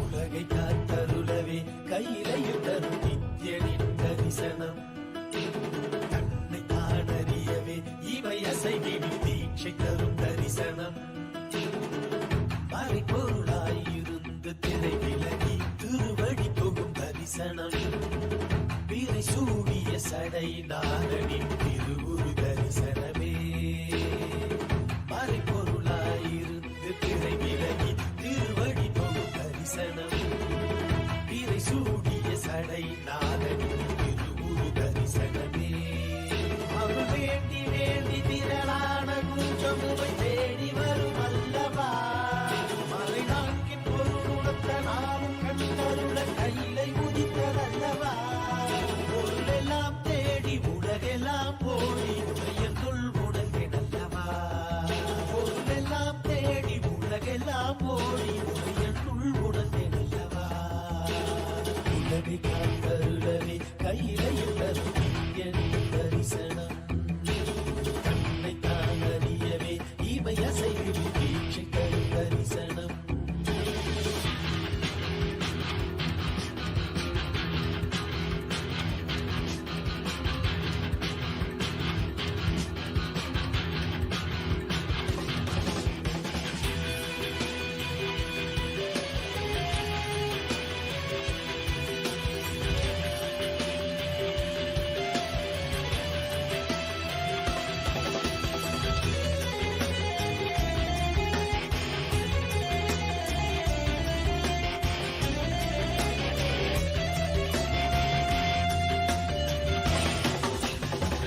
கடலும் கரைகளும் உன் திரு கைகள் தந்ததே இரவும் பகலுமே உன் திரு கண்ணில் அசையுதே நாங்கள் என்ன கோள்கள் என்ன உம்மை பற்றிட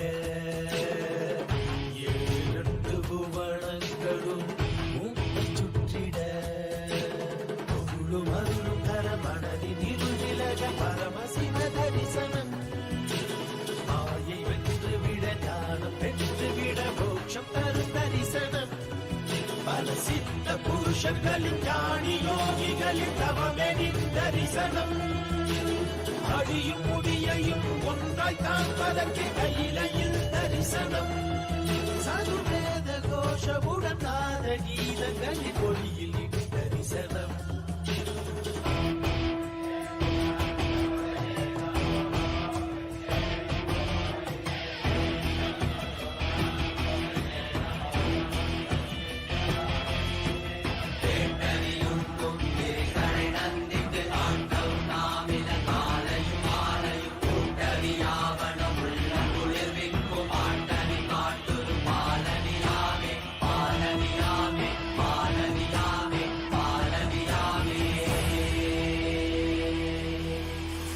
மங்கள் தொட்டு பிண்டம் வரையிலும்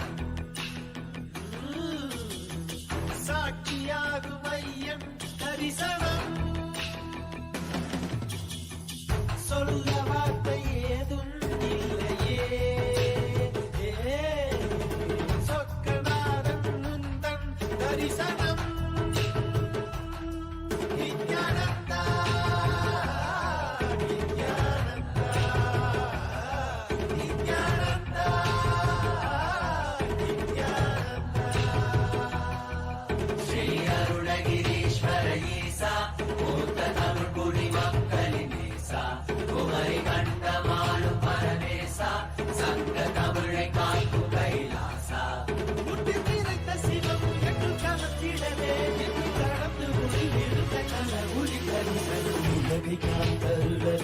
கையிலையும் தரும் எட்டி தரிசனம் கண்ணை காணறியவே இவை அசைவிடு தீட்சை தரும் தரிசனம் உலகை காத்தருளவே கையிலையும் தரும் எட்டி தரிசனம் கண்ணை காணறியவே இவை அசைவிடு தீட்சை தரும் தரிசனம்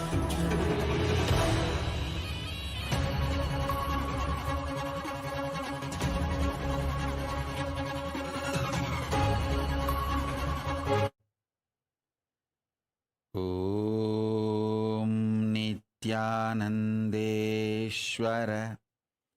परमशिवसमारम्भाम् नित्यानन्देश्वरि पराशक्तिमध्यमाम् अस्मदाचार्यपर्यन्ताम् वन्दे गुरुपरम्पराम्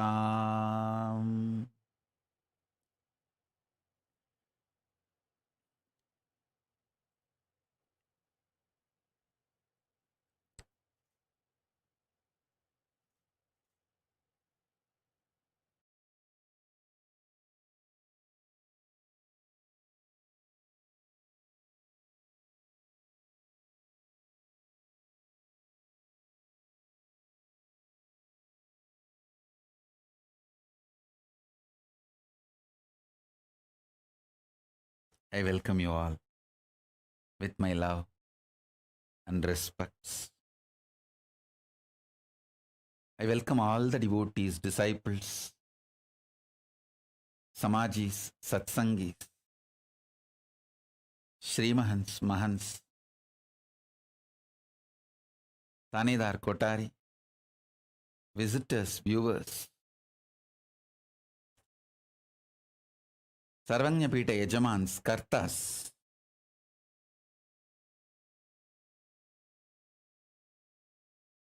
Vidyeshwara, Ganeshwara, Mantreshwara, Lokeshwara, Astreshwara. I welcome all of you with my love and blessings.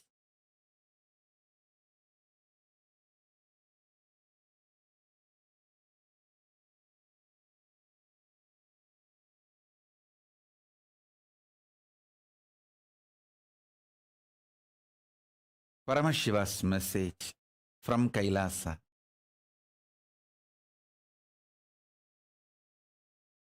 Listen.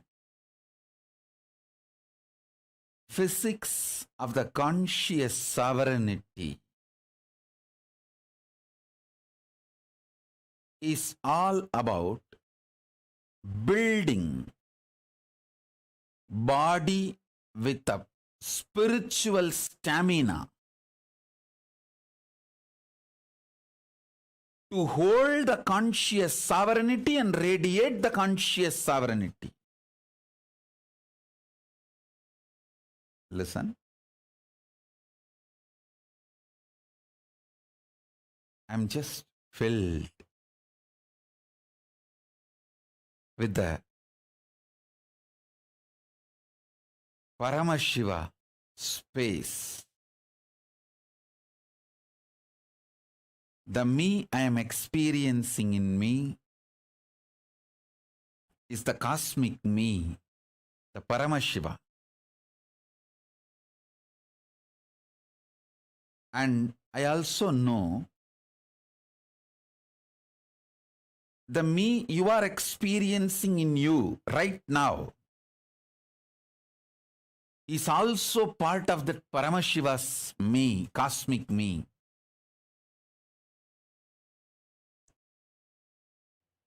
With this deep love of oneness, you are Paramashiva, I am Paramashiva. We both put together is part of Paramashiva.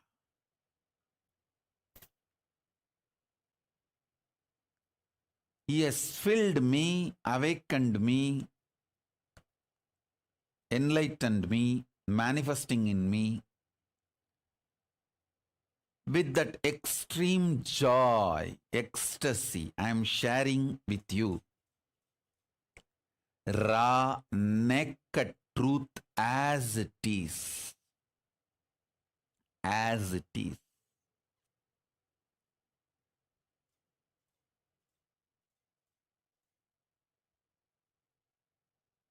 Listen.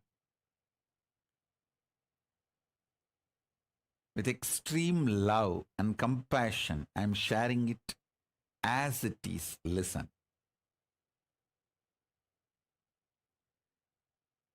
Spiritual stamina means your ability to cognize Paramashiva, letting him manifest his will, his experience of himself. That is what is most important. See,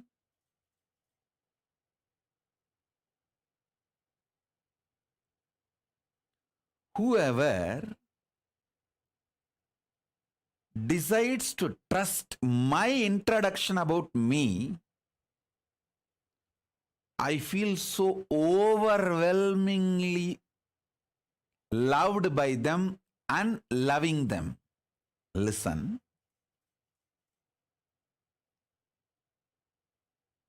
Love means whoever trusts your introduction of by yourself, about yourself, you simply love that person and that person simply loves you. Listen. When you trust Krishna's introduction about himself, who he is, how he is, how he feels about himself. Adityanam Aham Vishnu. How Krishna declares among the Adityas. So, he opens himself.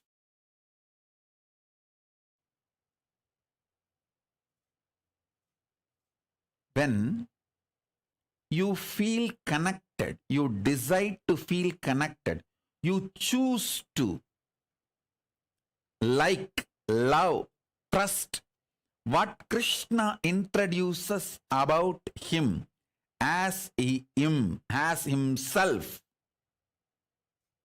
When you decide to trust, simply Krishna consciousness manifests in you.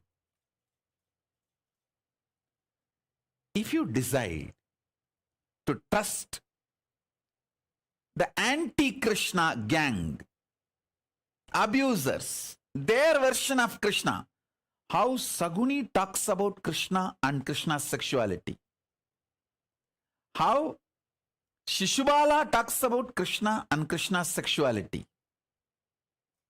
how Shishubala describes Krishna and Krishna's people.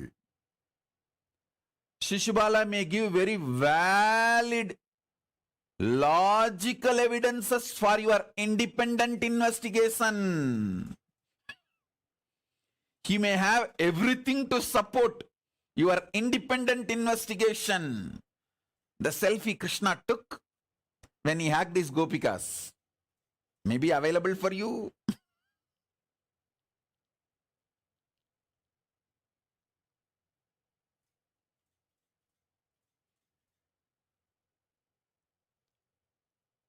Whether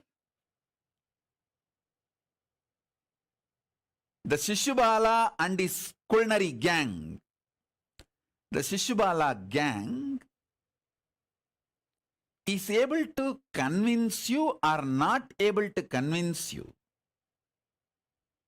the moment you decide to follow Shishubala's description about Krishna, you will reach the same space Shishubala is in. You will attract the same kind of people Shishubala like. and you will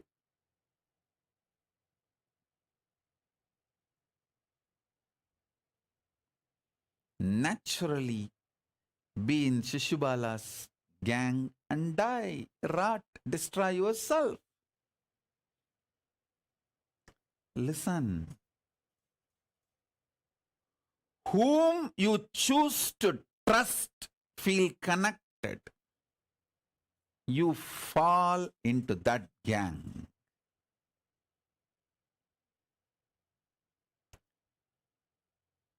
Whenever you choose to decide, you decide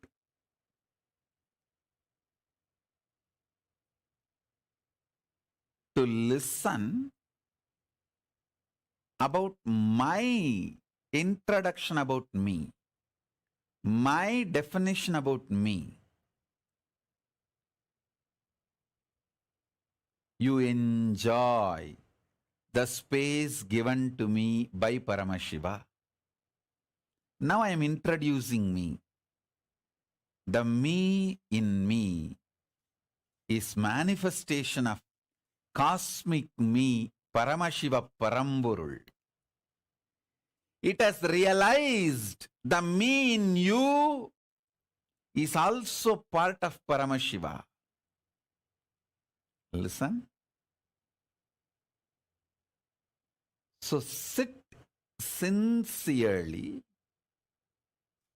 with the decision, you, me, both are part of Paramashiva, and that Paramashiva is awakened in me, and now giving this satsang and Shaktipada, Shaktinipada to awaken Paramashiva in you. That's all.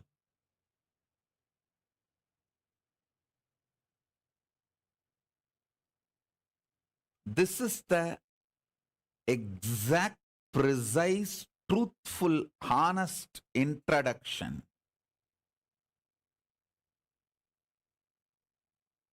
of what is happening now as me, as you, as cosmic Paramashiva. So understand,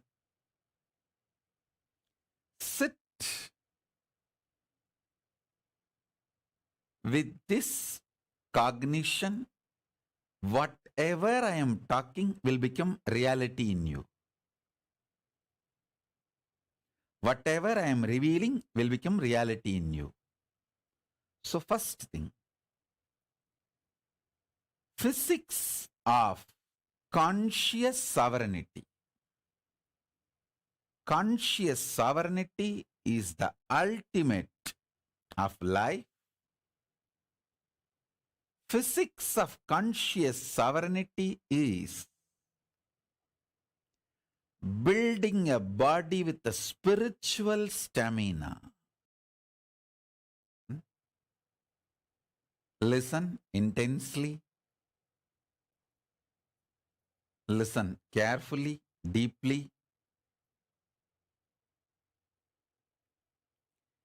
Every word now I utter can become your realization, your experience. So listen. Building a body with a conscious stamina. Actually, building a body with a spiritual stamina, conscious stamina, is very easy job. Too easy. I can give you just some 10-15 simple tips.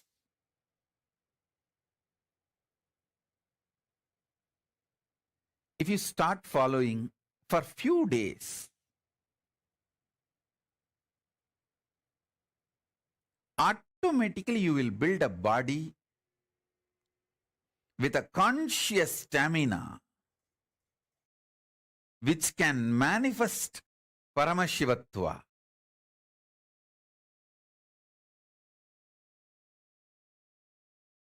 Because my gurus have done it for me. I know the precise methodology. Without wasting much time, I can teach you. Many instructions, tips I would have given you. Please add castor oil in your food every day, at least 1 teaspoon. See, don't add too much castor oil, then you may feel dehydrated, tired. At least 1 or 2 teaspoon per day or per meal. See, if you are taking only 1 meal a day, then go for just 1 teaspoon, not more than that. So based on the food intake, choose.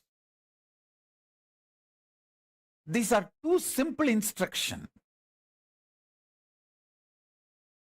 It's not something very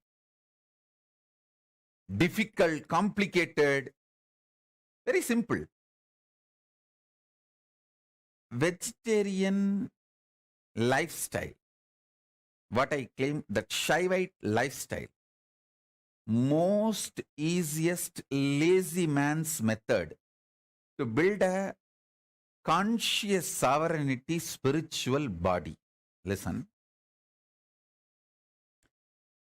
Conscious sovereign space, the conscious sovereignty space,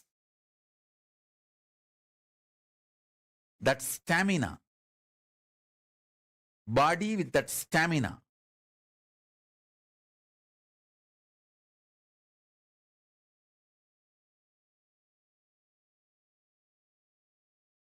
once you start manifesting, you will feel so happy to live inside your body.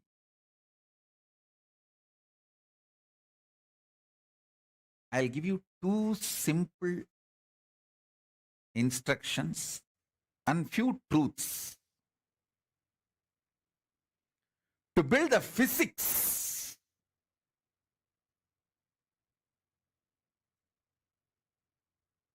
Listen.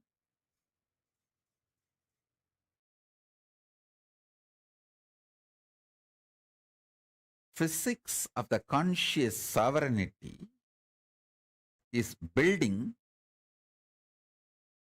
strong physical body with a spiritual stamina that starts manifesting the right physics, everything you need for manifesting conscious stamina. I tell you, I can give you 1 or 2 examples. When you start having spiritual stamina, conscious stamina, you will carry such an amazing space.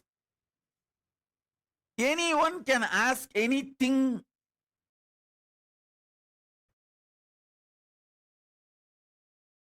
You will never feel irritated.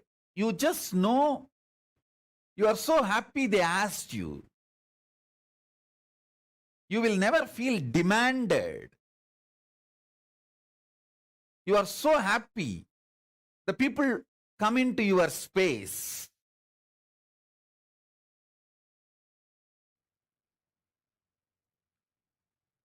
More and more people you enjoy in your space, more and more you are a successful being. Because you know your pure space never gets trampled by even millions of people entering into your space.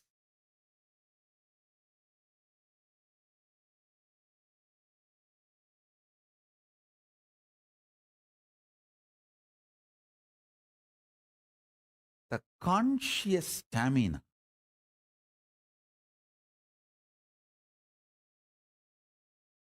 triggers, snowballs, initiates thousands of good things in your life. I tell you, 1 teaspoon castor oil can keep you in a pleasant mood 24 hours. Don't take my words casually. I am very serious. If you start doing it, you will understand. If you start doing it, you will understand. Within 6 months, you will understand. If you are a person constantly irritated, easily triggered, just use castor oil. You may think, what, castor oil? To remove the irritation? Yes, I am telling you. Castor oil will remove the parasites sitting inside your stomach, which triggers irritation continuously. The castor oil and parasites are anti. They don't like each other. And I tell you, by birth, he always takes me from home to the temple to teach yoga and brings me back, and he will be actually holding my hand, literally, and walking, especially during these festivals, lot of crowd. Na? So he will hold my hand and walk. That Gulfi Ice guys, they will have a bell in their cycle, tricycle, and sell the Gulfi Ice. Bell. That bell was very nice sound. I was looking at the bell and listening. Raghupati Yogi thought that I want that ice cream. That's why I am looking at that tricycle. He asked, you want to eat that Gulfi Ice? I neither said yes nor said no, because there was no interest in that ice cream, because I never tasted it and I don't know what it is. And I was only listening to that bell, very nice sound. I did not say yes or no, but he thought maybe I want, but I am feeling a little shy to ask him. So he told, Varakane sapla. He gave me, he bought and gave one ice, and when I ate, I really enjoyed. It was very tasty. The way I ate itself, he understood, I enjoyed, so he got one more. I enjoyed that also. Until the second one, I did not ask. The third one, I myself said, get one more. Then he started laughing. He said, more than this, I don't know whether you will catch cold, because usually the Deepam festival comes in a cold season. That December, November, December is the time it comes. So naturally weather was also cold. So he said, I don't know whether you will catch cold. But because I asked, he could not say, he didn't want to say no, he just got. Finally I ate 5. And next day, he was making me do some process. The impact of the cold weather and the Gulfi ice cream, both had little kapha. So he was asking me to sit in certain position to help me do my spiritual process. Usually he will make me sit and do any rituals need to be done, like a yajna or homa, small havan or puja, and then initiate me into the pranayama or the kriya which I am supposed to do. And he did all that rituals, and he started initiating me, telling me to do what I am supposed to do. But I was missing few steps, especially some of the kumbhaka, some of the pranayama. If I have to hold the breath for 60 seconds, he will just tell that I have to hold till he counts 60. I will just hold. That's all. There is no question of that 58, I will leave the breath, or 59, I'll start changing the breathing pattern. Nothing. Simply I'll obey what he says. That day, at least 2 times, I missed the count. He was counting 1, 2, sometimes just to test me. Number 20 or 30, he will miss and he will start. Then he will again start 1, 2, 3. He's an amazing, extremely loving, patient guru.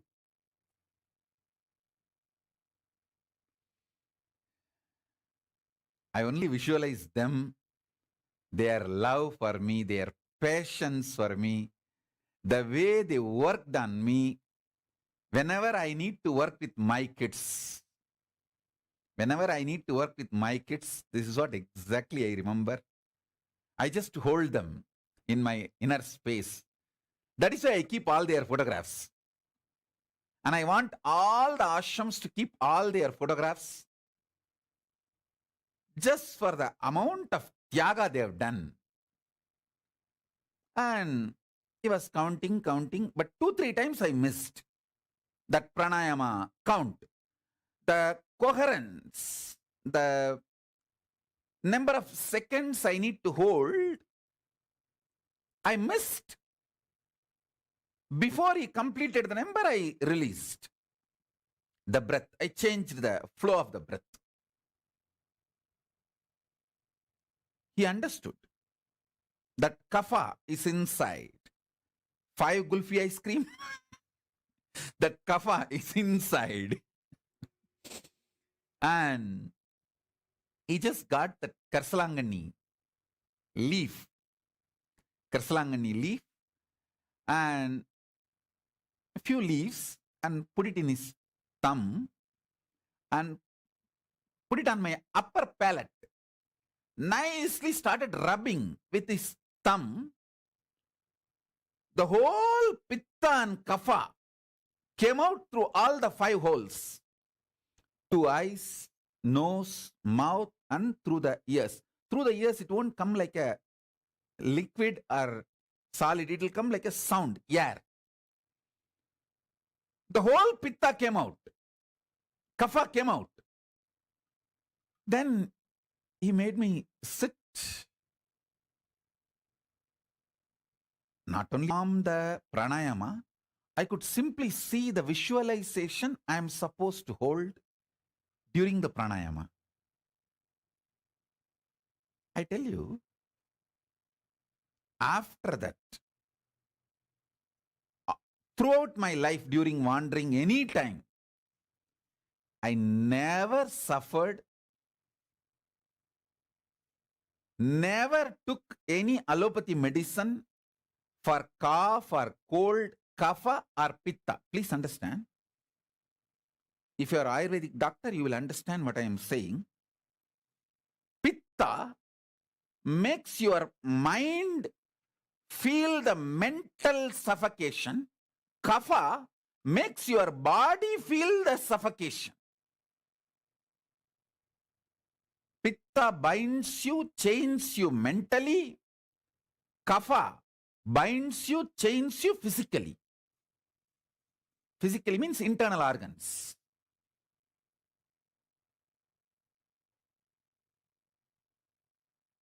After this one understanding, of course, even now I don't enjoy ice cream. Rarely, if the disciples want to eat, to give company, if needed, sometimes I take, but there is no liking for the ice cream or any food. That is different. But even due to weather change or any reason, never ever I suffered by pitta or kapha. I want to tell you all,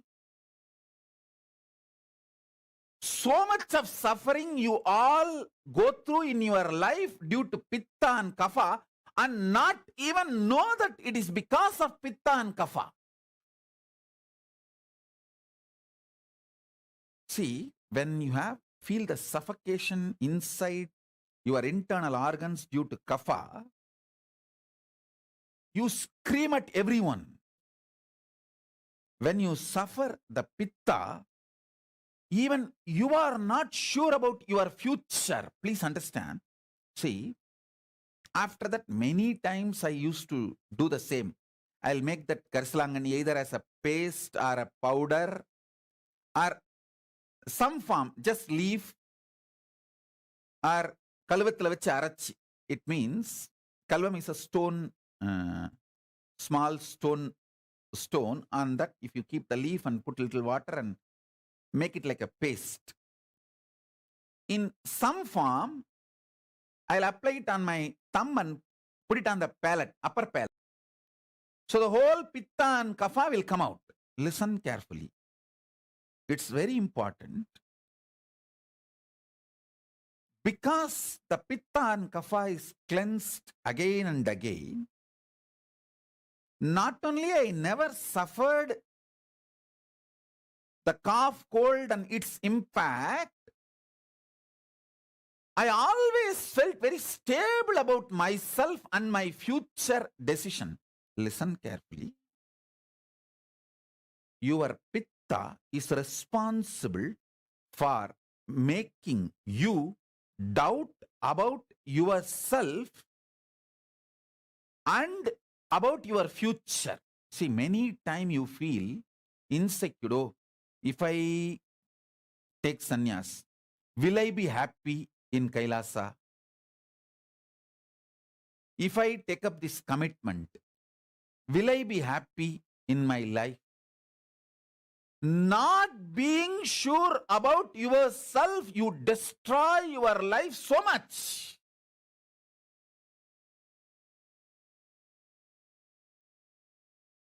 So many wonderful things in your life is lost because you don't feel sure about yourself. Especially spiritually, consciously. I've seen so many people have this problem. Will I be happy if I take sannyas? Will I be able to be peaceful and happy if I choose to be with Swamiji? Will I be happy if I choose to be in Kailasa? All you need is just this karsalangani powder, karsalangani leaf, and every day apply on your upper palate and clean the whole pitta and kapha. Make your body samatva sarira.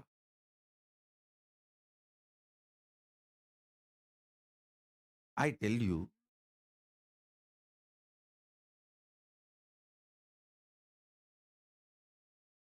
not only my guru gave me 5 gulfi ice cream, he gave me something, the greatest, which is useful in my life till today.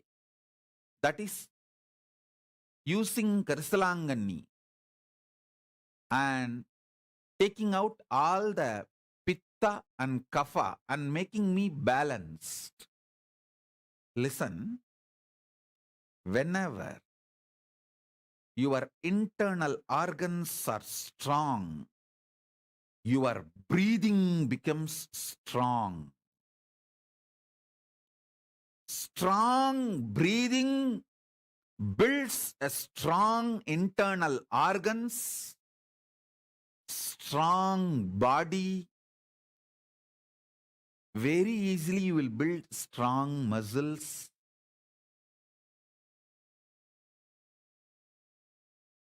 Karsalangani powder, taking it in your thumb, applying on the upper palate and cleaning all the kapha and pitta is such a simple act.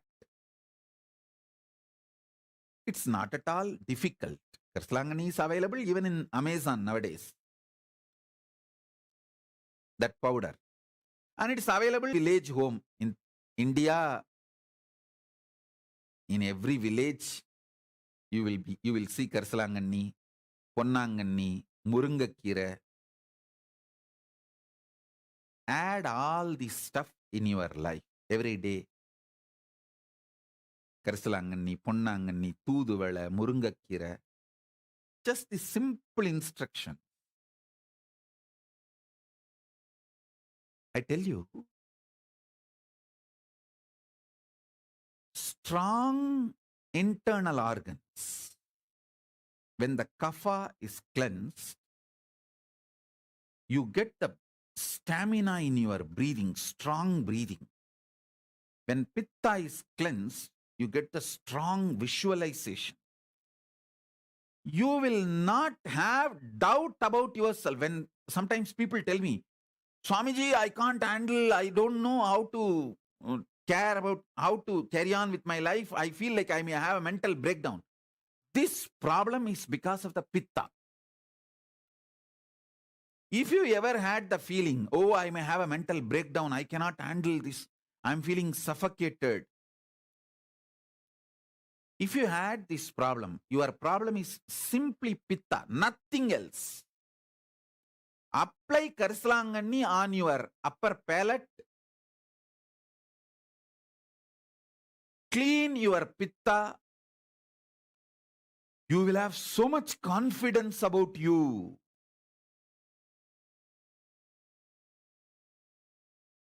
You will have so much confidence about you. I tell you,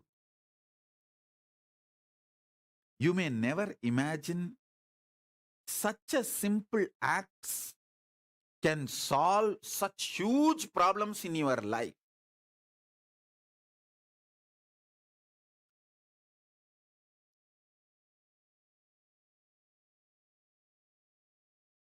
You don't even need to do this cleaning the pitta and kapha every day. But actually, if you start using, you may really enjoy it and you may start doing every day. If you start doing every day, great. But even if you do 3 times a day, 4 times a day,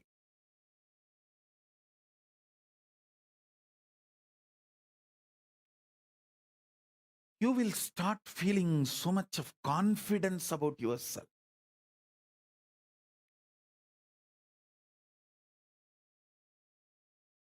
You will be so sure of you. Yes, I can handle life. See,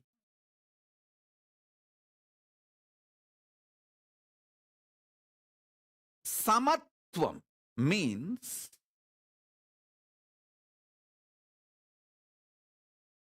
at any situation of my life, I am only going to decide everything as per dharma, and same way I will live and leave the body with the same dharma. If needed, I will take another one body, continue to strengthen my dharma till I reach moksha. Over.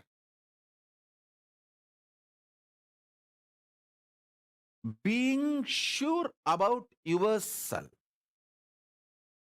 adopting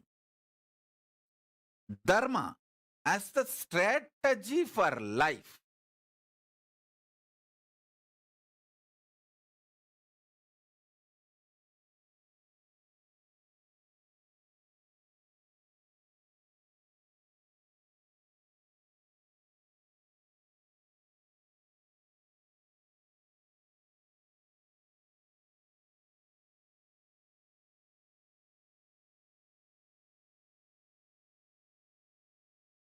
Is the most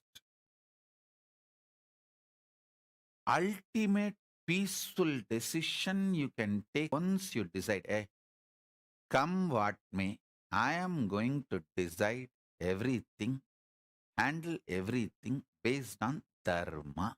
Over. That moment you are enlightened, you are liberated, you are free. Because after that you don't need your cunning, strategic, culinary mind. See, this extremely selfish, violent, strategic mind may brainwash you that it is very useful for you and can bring a lot of benefits to you in your life.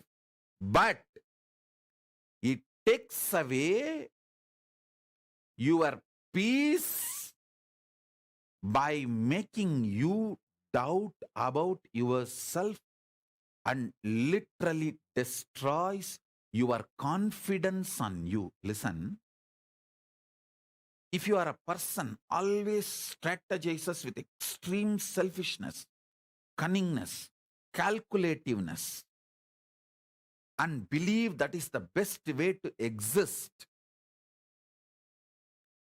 all the time you will have a self-doubt. Did I take the right decision early in my past? Am I taking the right decision in the present? Am I squeezing the orange called world life and getting the maximum juice and pleasure out of it for me? Am I really making the world productive for me?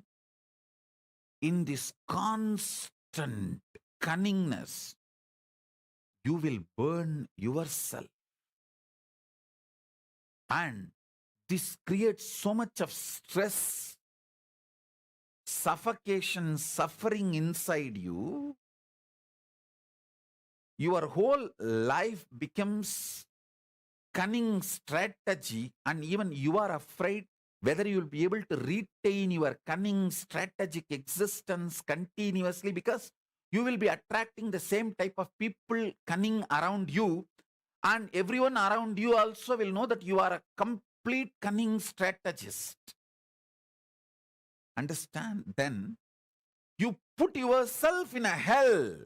I tell you, a simple sweet being attracts the same kind of people around him, around them, and create that kind of, he feels that person is simple, sweet, and you create a beautiful ecosystem for you to enjoy your life.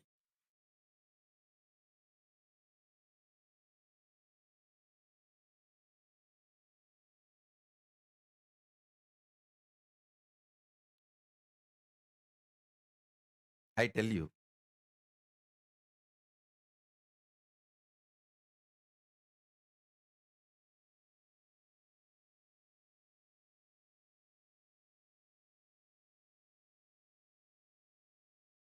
best thing you can earn by being a simple, loving, sweet being, you will attract that same kind of people around you, and people around you will experience you as a sweet being.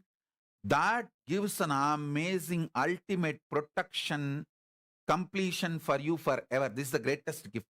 Greatest gift being loving can get you is the beings who are loving. Being loving will get you beings who are loving.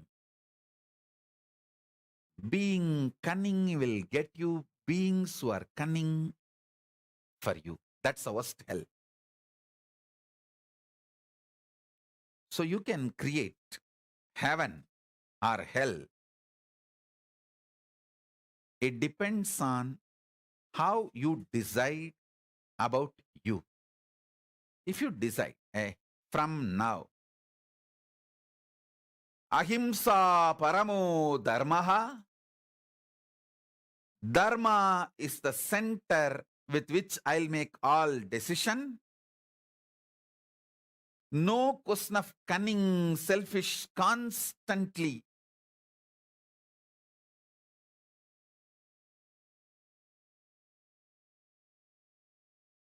exploiting strategies, because those strategies may get small benefits in the initial level, but will start developing deep self-doubt in you, and that feeling, you not being sure about you and how you will behave and live your life in the future.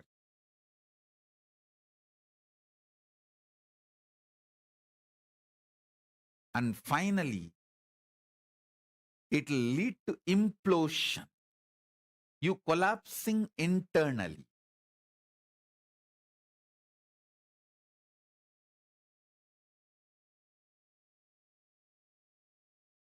Decide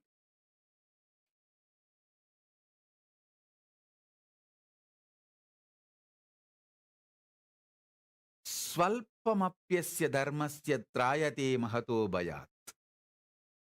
Krishna says, even if you practice what I am teaching a little bit, problems of mountain size will be destroyed. Even if you follow the Guru walk little bit, tons of problems will be destroyed, which is even unknown to you. See, the best thing is when you follow the Guru walk, simple instructions, the greater problems just disappear. They don't even show up in front of you. You may not even know how many problems you avoided, you escaped. Just this one Karsalangani, cleaning the Vada and Kapha and Pitta. How much I become me. See, when the Kapha and Pitta is balanced, you don't feel suffocated mentally or physically in your internal organs. So you will always take very dharmic decisions, not irritated, agitated, aggressive mood. You will not make decisions. All decisions you make during the I, Kapha and Pitta are dangerous to your life and to your existence. Keeping the Kapha and Pitta balanced will make you always take very sweet, beautiful decisions.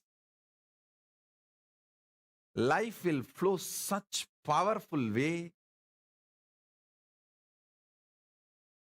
You know, even if you obey Guru's instruction, one small instruction, 10,000s of big problems will not even come to you. Not only you will be solving any problem comes to you, there are many problems which will never come to you. Many problem will never come to you. Any problem which comes to you, you will simply dissolve it.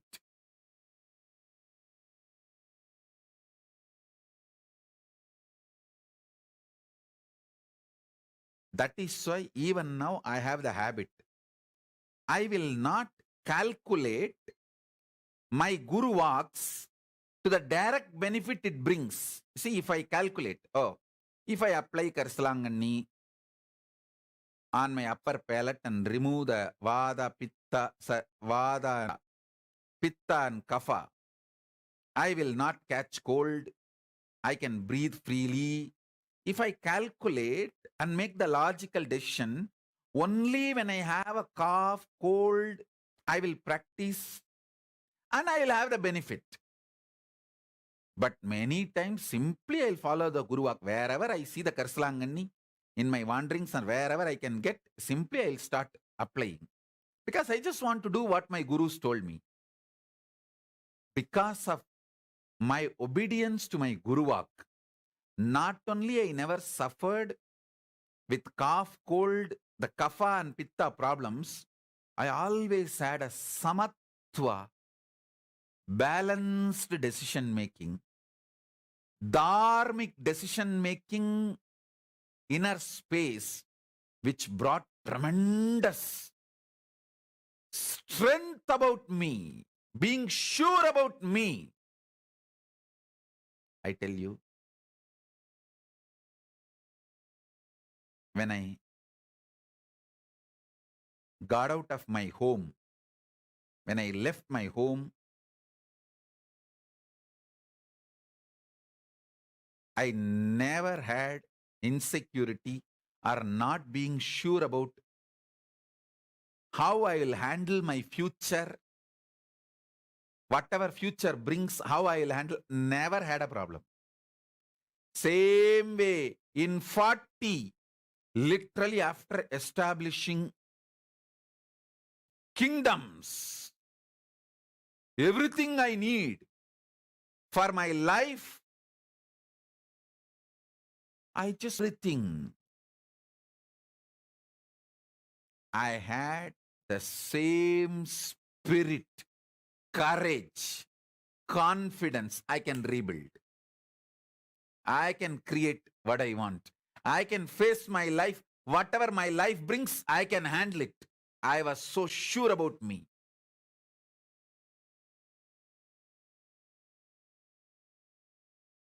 Me being sure about my ability to handle the future, whatever future may bring, that is what I call my Shraddha towards my Guru Parampara.